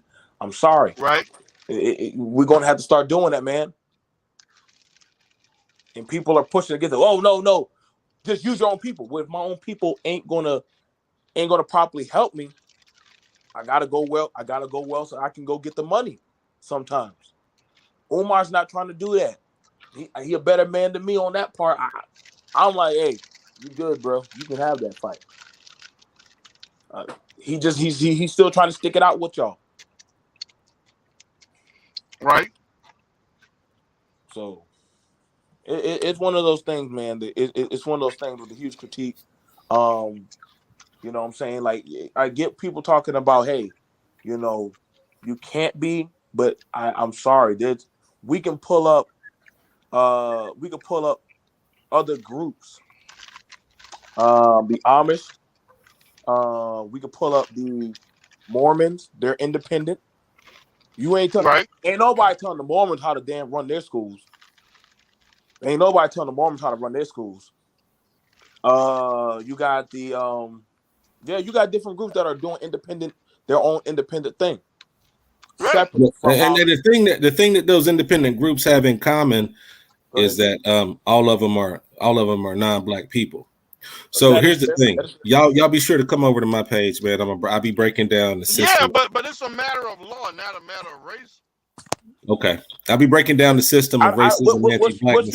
What's your I don't know your page, but I can have the discussion with you. You know, and we can have. I love to. Like the page is called "What You Gonna Do About It." What you gonna do about it? That's the name of the page, and y'all be sure to come over here, man, and promote this because I'm giving away the jewels to everybody for free. It's free of charge. If you'd like to donate, you can hit me at $OTB Mobility. That's O as in Oscar, T as in Tom, B as in boy, Mobility, MOBILITY, $OTB Mobility. Now let me ask you this, brother, and this is something I'm gonna ask you straight. Let me ask you this straight from the heart. Okay. Don't you find it interesting? Mm-hmm. And I'm gonna say this, and you can give me your opinion. Okay. Black people don't take you serious until you start actually charging them for that information. Well, I don't know. I find that interesting that we don't. When it's free, nobody holistically takes it serious. But when black people start charging, then they start seeing the value. Like, hey, like, wait a second, other people are buying information. Like, well, I hadn't seen any studies on that. I don't have any information as far as that goes. I mean, it might be true. You want to know how we know? You want to know how we know it's literally a thing? But literally, white salesmen were literally actually doing studies on black people, even down to they had a video on how to sell to the American Negro. And they said the only time they actually take stuff serious is when they see $1 on it and other people are buying into it. I saw that video a long time ago. So that video is how old that video is? It's the 50s. 1950s video. So other groups understand that they put more of a price value on that. They understand how they market to black Negroes. And I'll tell you what, I've came to this conclusion in my life, and here it is. If you don't understand the system of racism, anti-blackness, what it is and how it works, everything else will just confuse you. And I think that's what I'm witnessing here. I'm witnessing a lot of confusion. So come on by the page, man. I'll set it straight for you. Well, Logic, I got a question for you. Oh Lord. What is? Now I'm serious because I've been watching your content on breaking down racism, and you kind of quoting, Dr. Chris Wilson and Neely, Mr. Neely. I don't quote Cress and Neely. I have a totally different theory from Cress and Neely. That statement of if you don't understand right. white supremacy, everything else is can be confusing. That's the statement they use. They coined that term. They did. But see, they call it white supremacy. White supremacy is not the actual system that we're working with on this planet. What is it then? It's anti-blackness. Well, do you think the difference? Do you guys know the difference between white supremacy and anti-blackness? Within white supremacy, there's a high level of anti-blackness, but not only just the black people, but it's for every group. Because in white supremacy, they look at every other group that's not white as being inferior. Yeah, well, here's the thing. Yeah, that used to be the old paradigm. It used to be, we used to talk about white and non-white for a long time. And then I realized, through being, through doing it forever and a day, that it's not white and non-white. It's that the real paradigm on this planet is black and non-black. You have to understand that what happens with non-black people is that they all cooperate and federate with one another. So when you start talking about the things that other groups have done and things that they've achieved and stuff like that, what we're leaving out, what we didn't understand back then is the fact that these people are just operate. They're the same group of people. They're all non-blacks. There's only two races on the planet. That's black and non-black. And all these folks, they may have a hierarchy system within themselves, but the fact is they only have one agenda. And that one agenda is that black people remain on the bottom no matter where they are on this planet, or what we would like to call the known universe. That's what happens. So that's the actual dynamic that Fuller and Cress didn't have. That's the dynamic that Tariq Nasheed, B1, and Black Truth don't understand. And the reason they don't understand it is because they really never really took counter racism seriously. You understand? Just to read and regurgitate what a person has put down is one thing, but to actually think about the world based on your actual observation of it is another. And that's what I've done. Now, I didn't create the term anti-blackness. I know the person who did personally. And the thing is, that is a correct analysis of the world that we live in. You have these other groups of people, which are classified as non-black, that federate with one another. Now, when you start thinking about, oh, the white people are discriminating, when you're thinking about it in the white supremacy terms and white people are discriminating against everything that's not white, what that does is lead us to stuff like people of color and running around out here thinking that we have allies. But you guys got to go back to Dr. John Henrik Clarke. And what he said was, black people have no friends at all.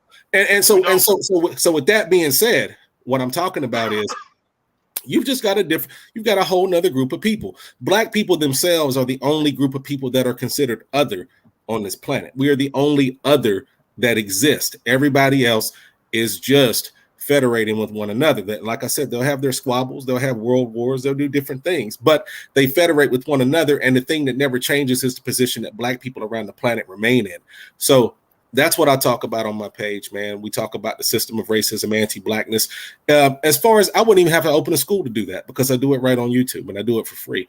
So it's no big deal. You give our children that base. You want to talk about teaching kids? They need to come over to my page. If you got kids, bring them over to the page because that's what we're talking about. We're giving them the correct dynamic to understand the phenomenon that they witness outside their windows every day. And the fact that they do not have any allies. And that there is no such thing as a people of color. There's no such thing. What there is black and non-black. And with that understanding, every other piece of information that they process, they can filter it through that right there. And guess what? It didn't take a whole school. It didn't take donations. It didn't take a whole lot of time and energy for me to do that. So that's what. Thank you guys for having me. I appreciate it. You're welcome. All right, brother. All right. All right, I guess he did an infomercial. Yeah. Well, I mean that's all fine and all. I mean that's all fine and all, you know. But again, Umar, I would say this, man. Oh, you know, I want to ask you, BMT. What's up? We're gonna have a big time debate on Information Man channel. I like you to be one of my debate partners. I gotta get. They told me I can get like three people or whatever. Mm-hmm. And I got to bring people that are willing to come up that's on the Umar side and those that are not, that are against Umar. Oh, that's probably going to be they're probably going to try to form a whole super team for that. Yeah, but I told them we have to limit it to 7 to 6 people. You know, I don't really want like 10, 11 full house of everybody, you know. So they're going to be 3 people against Umar and 3 people for Umar. Okay. Okay. So Mute up. Oh, shoot. You got to mute him, man. You got things going on in the background. Yeah, I can't hear it. He got things going on in the background. Okay. What's up, Recognize? What's up, man? Yo, real quick. Yeah, go ahead, man. You was in rap form today, man. Yo, on some shit like this guy that's up here with you, man. He cooning. He been talking bad about black people the whole time you've been up here, but really? Some kind of way, I guess that's supposed to motivate us to donate to this nut ass shit. No, he talking. He's saying black people don't support education. Black people don't support their own. Thousands of black people gave Umar all this money, and they didn't really fully grasp the concept that he was not going to take any funding until after he got started. So I think anybody that would have heard that as a business plan, they would have been like, nah, that ain't about the work. So all this cooning that this boy doing up here is really uncalled for, and you just bashing black people. And I'm kind of like, I just wanted to tell you that. Yeah, but come on, Ricky. But you know that as a community, we spend way more money on other shit that we don't need.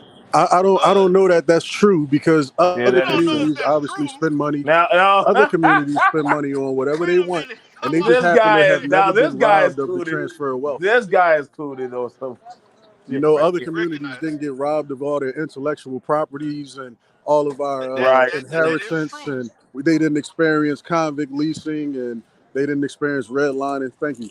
They didn't experience all these other things. So when you say that we're supposed to pay double, we're supposed to pay taxes for schools for other communities because they're going to use the money that we pay all these taxes for to build their schools, private and public schools and charter schools, and then we're supposed to sit here and pay double.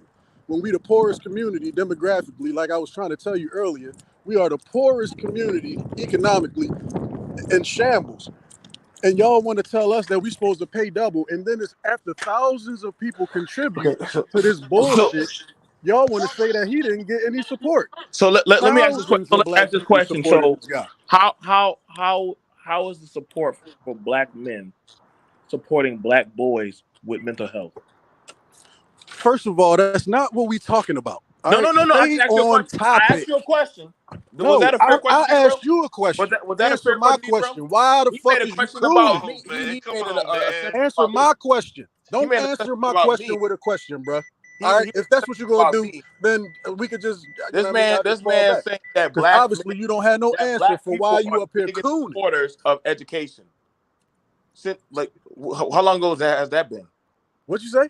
Black people are the biggest supporters of education. Who the fuck said that? Well, I said we are the only community. And listen closely, all right? We are the only community that's experienced educational and economic discrimination. We're also the only group that's experienced redlining, okay? And 40% of public schools are paid for with property tax, okay? So if we're forced into and stared into dilapidated and depreciating markets as far as the housing market, that is obviously going to affect the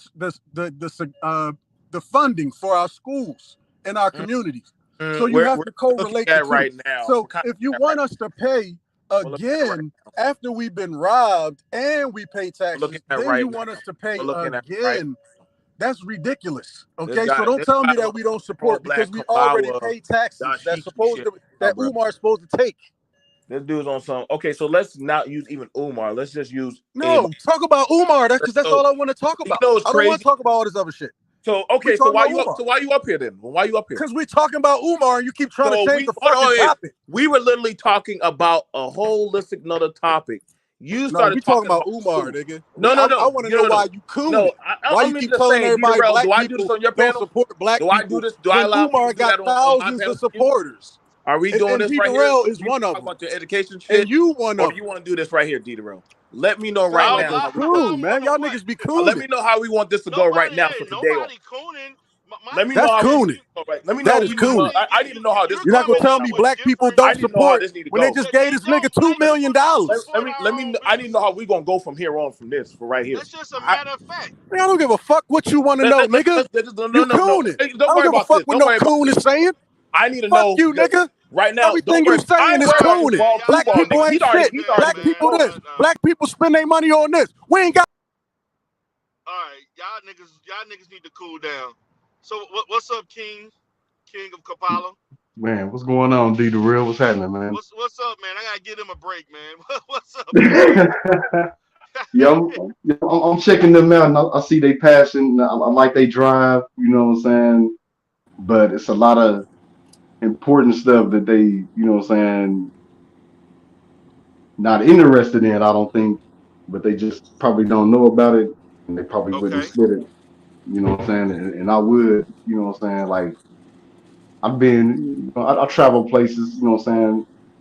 I go to plenty other states and cities, you know what I'm saying? I'll be everywhere. But one thing I do get into is I check out, you know what I'm saying, all the black-owned establishments, you know what I'm saying, and all the hoods that I go to, you know what I'm saying? And I check out what they support and what they don't support. You know what I'm saying? It's much like my own neighborhood that I live in, you know what I'm saying? Like, I live in Wichita, Kansas, and here, everything that we buy and we own, we all support it. You know what I'm saying? Okay. And if anybody like outsiders move into our neighborhood with a building, you will never see none of us go inside of it at all. You know what I'm saying? That's like one of the things that we try to say. This like a network? Yeah, basically, but it's unsaid, you know what I'm saying, out in, you know what I'm saying, out in the streets, you know what I'm saying, ain't nothing that we talk about. It's just something that we see people do and we also follow behind it and continue to do it. It's only young folks like me that actually speak on it and talk about it because we notice the shit. Well, the stuff, you know what I'm saying, my bad. When we talk about it, and we also venture out and purchase a little something here and there and do stuff with that they claim that they wish they can do, but we go out and do it. Right. And that's good for them because they see that we, you know what I'm saying, they see like, oh, they do it. I know we can go ahead and push what we was trying to do before. So boom, you know what I'm saying? Then they overlap us, which is cool, but we just get the ball rolling. So what's the black population in Wichita? Like what percentage? I don't really know. Because the black neighborhood here is on the northeast side, and it's really basically the biggest part of the whole city. Everybody else spread out to the suburbs. That's in Wichita, Kansas, right? Yeah. Yeah. Okay. We don't count the people that spread out to the suburbs because yeah, you know what I'm saying.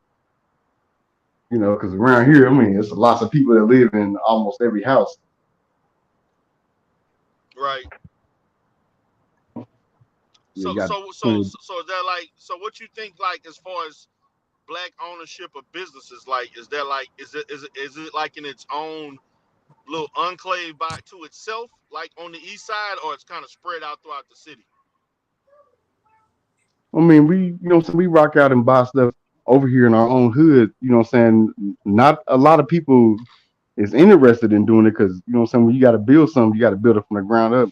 Because some of these places have been held by people for so long, then by the time they give up and want to sell the place, it's, you know what I'm saying, dilapidated. You know what I'm saying? You got to get it, you know what I'm saying, all the codes is messed up. So you got to get the whole place built from the ground up. You know what I'm saying? And don't nobody like to do too much of that. And that's a problem for certain people, you know what I'm saying, who have the money to do that, but they just, for some reason, refuse to do it. Okay, so there's a lot. So what you're saying is a lot of people with the money. Are these people like not in the community, or are they kind of like in the other communities? Or are they in the community not wanting to not wanting to invest? No, they in the community and they own plenty of houses in our community. You know what I'm saying? Everybody know them.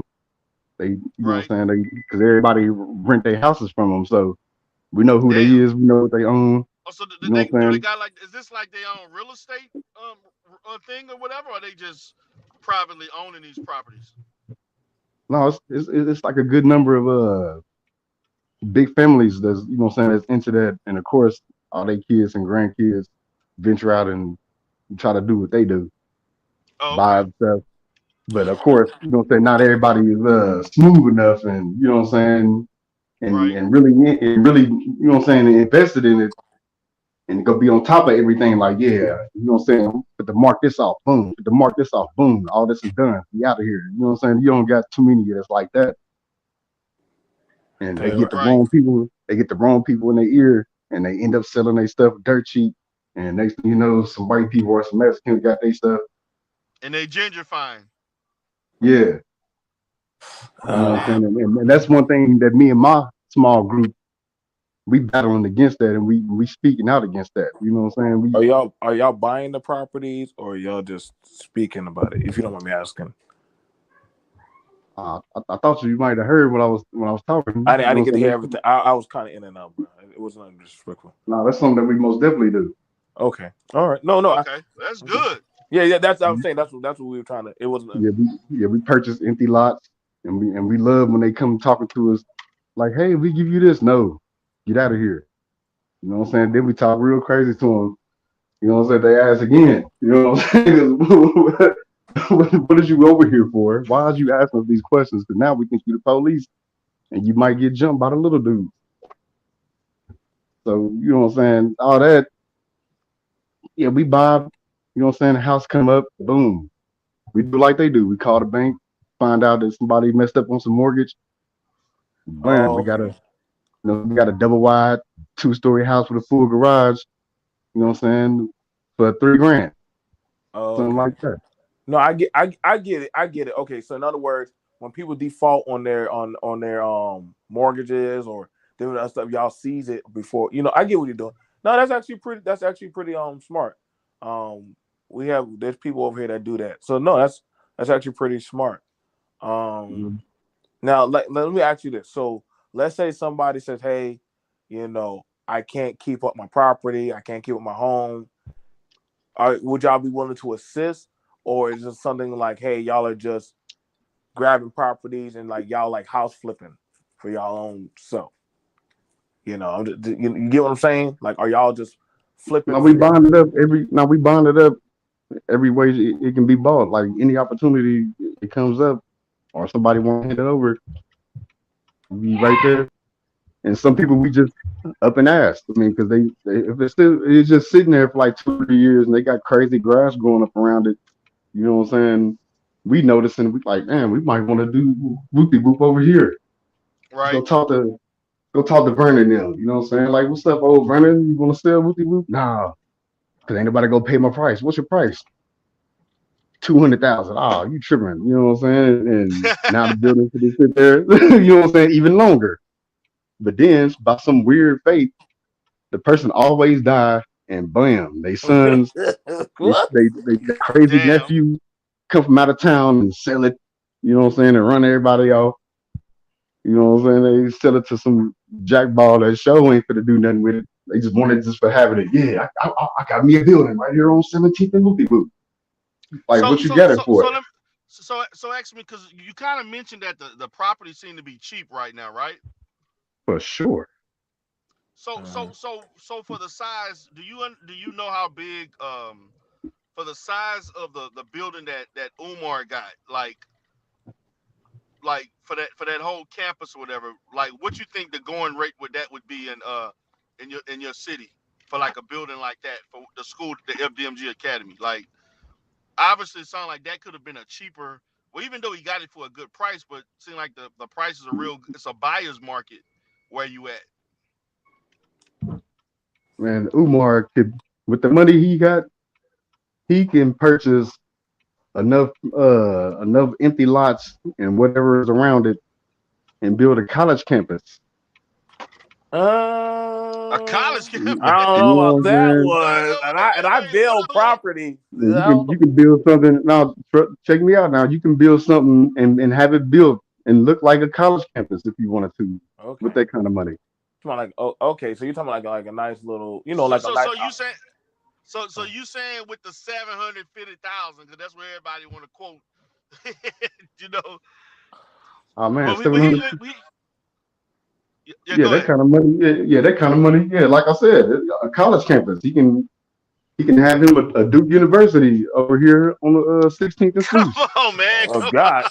I'm trying to figure out what I need to go to Kansas, man. I need to leave South Carolina and go to Kansas. Yeah. Jesus Christ. Why are the properties so cheap in Wichita? Yeah, what's going on? There's got to be a reason, man. Is the crime high? And that's the thing. You know what I'm saying? It must be. They probably think that Wichita is still like 1990, and it's not. Nothing like. You know what I'm saying? Crime rates is all the way down. You know what I'm saying? All the crazy stuff happening over in the Mexican hood, but for whatever some reason, stuff over here in the black neighborhood is dirt cheap, but not everybody around here is too fond to want to buy it except us. Now, the younger crowd.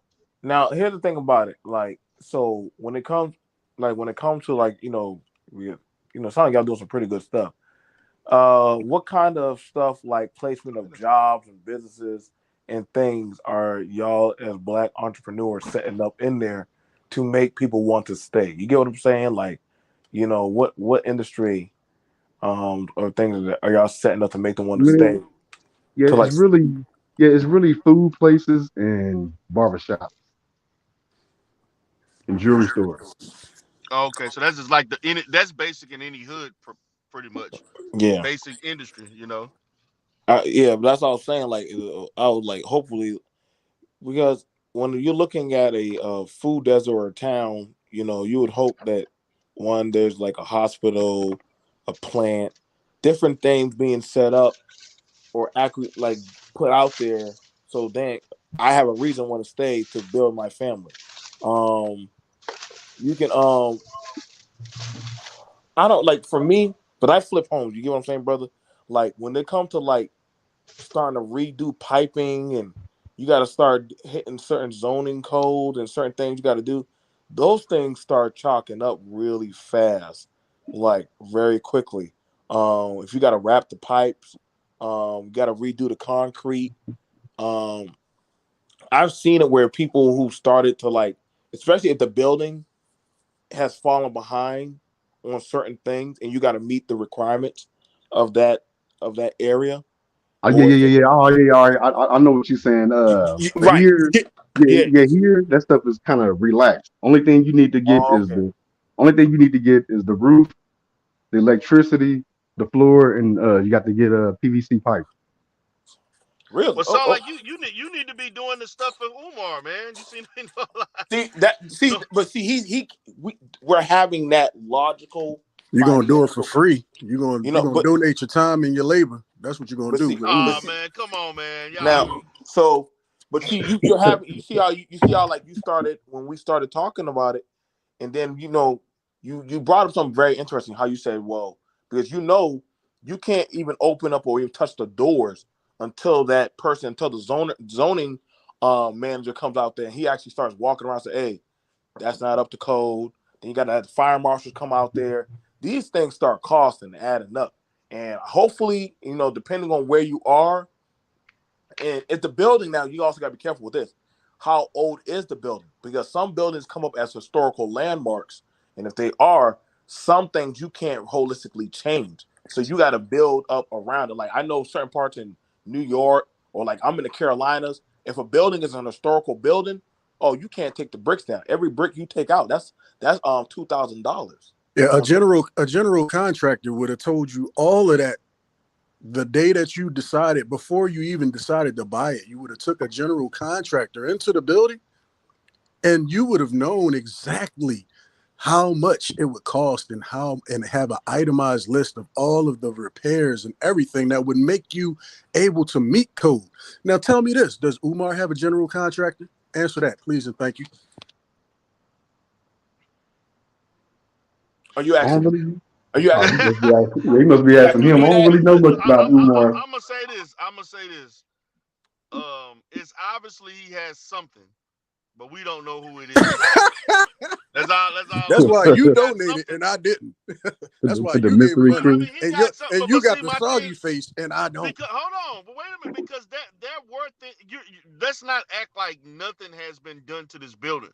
I asked if there's a general contractor because I could go in there and sweep. I have no idea. Because that's why you don't know how much everything's going to cost. You don't know exactly what needs to be done because there is no general contractor. Just from the language that Umar uses, we do know because Umar is always telling us about surprises, things that he didn't know he had to do. That's impossible when you've already paid a general contractor to go in there and tell you everything, period. So obviously he doesn't have a general contractor. And since you don't know as a donor, you should be privileged to that information because you're a donor. I thought I was supposed to find out everything if I donated. And you keep telling me you don't know. I said that. I told you I never cared about. No, that's what Umar said. Umar said if you donate, he will tell you whatever you want to know. You donated lots of times.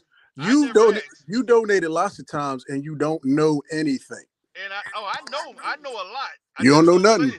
You don't know nothing. Yes, I do. I know a whole lot. You don't know nothing about what we ask you. I don't know why you don't know the basics. Because I don't ask those questions. But why did you stop donating then? You wanted to know something, and whatever you found out, you didn't like it. Whatever you found out, you didn't like it, and that's why you stopped donating, bro. I'm gonna let you think whatever you want to think on that. No, you told me that. You told me that, bro. You told me that. Right, but I'm gonna say this. Obviously, like you said, he needs help. I never denied that. Okay, I never denied that. But it don't, to me, I'm going to say this, and I know you're not going to like hearing this. If you don't have no capital, it don't matter. It does matter, because if you have an what you actual gonna do without yes, if you capital? have an actual business plan, I'm gonna tell you how it matters. I'm gonna tell you how it You ain't got no matters. capital. Because You if you can have have a a business general, plan all no, you I'm gonna want. tell you exactly how it matters, because you can have a solid business plan and you can have a solid team, and that's something that people may want to invest into. That's how you can get the capital, because you have demonstrated that you actually have a competent team with collective experience that has a proven track record of getting something like this done. Exactly like the black this. community not gonna give you no money. They're not giving you no money. That's No. the The black community has given Umar plenty of money, so we don't need to get back they into that. haven't And given, those if people he had would plenty be, of money, those people would would be open continue right to now. donate if Umar was actually had things structured, and you know they would, just like you would, brother. You would continue to donate if you saw structure, if you saw a general contractor, if you saw a board of directors. You would not stop donating, because you know that's what is necessary. So come on, man, you speaking in circles. No, I'm not Where's speaking in he? circles. Hey, where is he trying to build a school at? Yeah, in Delaware. Okay, that's Wilmington, different. Delaware. I would ask you, Kampala. You sound like you're already on your way with your progress. Are more people jumping on board with you and your friends' teams to do that, or is it kind of like, hey, we just work with what we got? Now we get around to it's really, you know what I'm saying, we really got to do this like it's a secret society, because it seems like when we try to talk to, you know what I'm saying, all of us that look like they doing the same thing we doing, yeah, they go hanging out with their white friends, you know what I'm saying. Facts. I mean, you see them in this, and then your plans, then our plans totally derail when we see these clowns coming through the shopping mall with a white girl. So we like, fuck, we can't talk to this nigga about none of this Come on, shit. you can still trust them. You can still trust. That shit is over with once that happens. I mean, because now they gonna. In the internet, on YouTube, you can't even talk to a white person in public without they think you're trying to screw them. So shit. That's probably because Umar always talking about cookies. That's probably because Umar is always talking about cookies and smashing, and that's probably why people thinking that, bro. Because Umar is very sexually, he sexualizes damn near every conversation. Every time you hear this guy talk, he's saying something about, you just mad because the women like me. And, I mean, come on, man. You even told me in 2019 you would never send your son or daughter or any kids to no school with Umar Johnson as the principal. You want me to pull that video up? No. I know you don't. I know you don't. Because I got the video, bro. These niggas going back to 2019. Yeah, and that's when you told me you stopped donating too. In 2019, you stopped donating. So this ain't recent. I actually stopped donating in 2020. 2019, bro. I got the video. I did stop for a second, and then in 2020, I donated up until like February of 2020, and then I started back donating around, I think it was August or September. And then you remember I saw him last summer, in 2021. That's the last time I saw him, when he came to Houston. Man, you know, I know you better not get this nigga no more money. That's all I know. But if you do, we gonna make a video about it. Listen, if you give him another $1, nigga, do it publicly, because I want to do a whole live stream about it. As I stated, I am not giving. I've given enough. My platform, because as far as my platform, because I was the only one supporting them the way the way I was doing, and the fact I gave thousands of dollars from 2014 to 2018. You gave thousands of dollars. 18. For 5 years, I gave thousands of dollars. I gave about anywhere between $50 to $200 at least 5 to 8 times a year. So would that make you a double wood member, or what would that make you? I don't know what it make you. I you don't like need a plastic? Are you bronze yet? Y'all like to go through all these little things. I give freely and Hey, genuinely. I don't that's need just nothing in not return. a smart Y'all practice. Negroes want the books, you want the bank account, you want the Yeah. goddamn No, EIN number. me personally, I would have just got a written record of contribution, so I could have wrote it off. But you didn't think that was necessary. Why can't you write off your contribution so you can keep recycling the money and keep giving it to him? Because he doesn't have 501c3 status up until recently. I get so that's that. why you didn't do and it. that's fine. And that's fine. It didn't bother me. That's really not fine. That's why he's not getting. Listen to this. No, hold up. Because you say that's fine. But the reason why people are not donating to him anymore, and he cannot get or entertain or entice new donors, is because you couldn't write off the donation for all these years. That's a big reason why he's not getting new donors or repeat donors. For those that find that important, they have the right to think. For that me, is important because you can literally give him the same money every year if he would just give you a refund on it. You can't get a refund on it, so you can't recycle the money. I get it.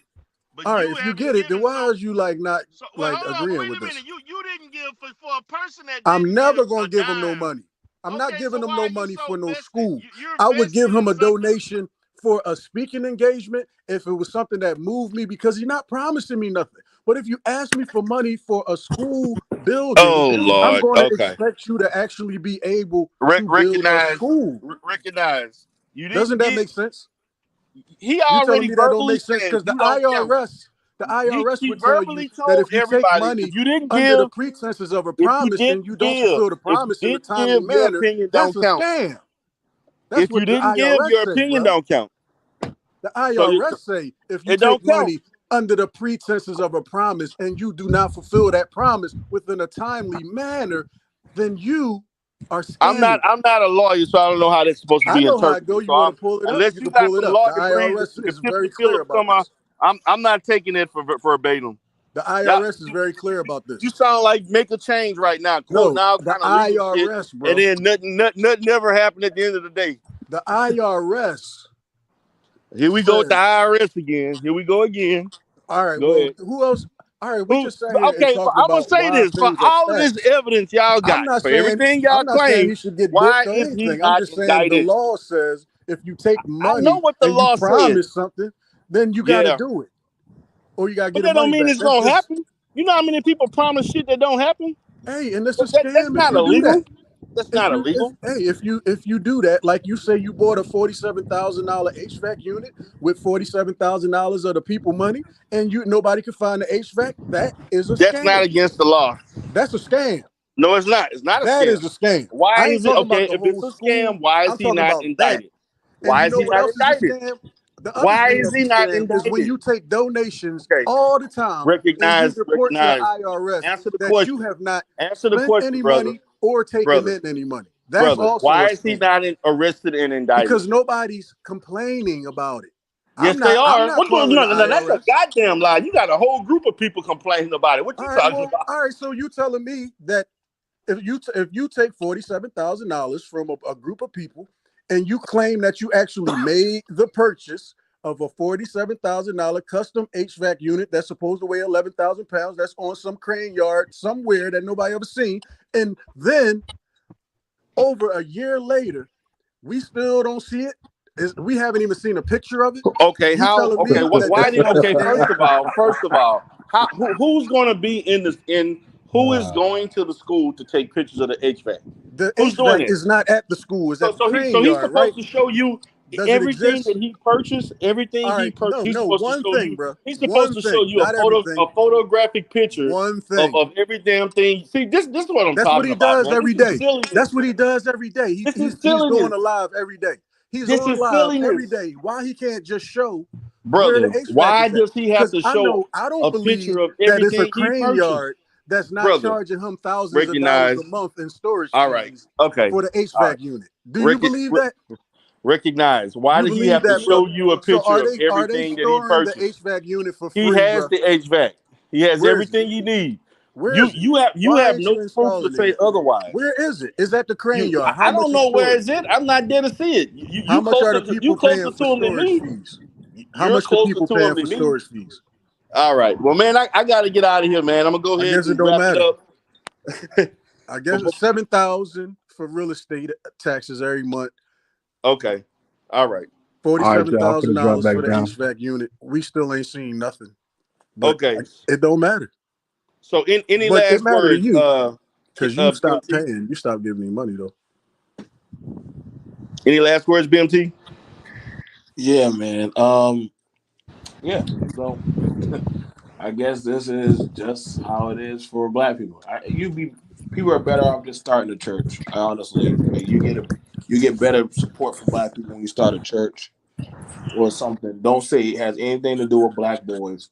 You probably definitely won't get no damn support. But honestly, this is just one of those nuances of things that people have to deal with. Be ready for scrutiny. I find it interesting whenever black pastors get caught up in shit, people still be given to them with no problem.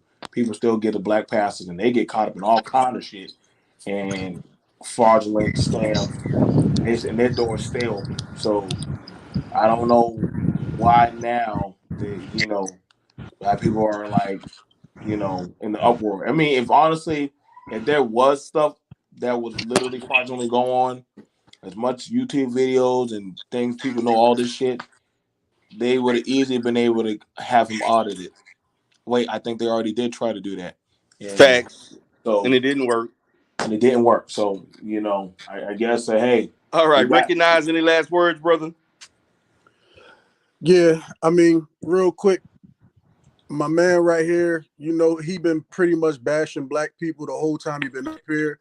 It's thousands of people, just to reiterate, thousands of black people in particular that contributed to this particular venture. And now this guy wants to tell us that black people have not illustrated the willingness to go into their pockets, although we don't have very much money. See, this is the closing thoughts. This is the part where you're supposed to be quiet. No, you're supposed to let me finish. But if you want to continue, I'll go after you when you're done. No, you good. Go ahead. All right. So you are bashing black people for the whole time you've been up here, and you telling us that we're supposed to just give blindly to another venture in addition to the church and get nothing. That's what you're telling us. Since the church is taking all our money and doing nothing with it, which we all have the general consensus, is, at least on this panel, is that we don't agree with that either, bruh.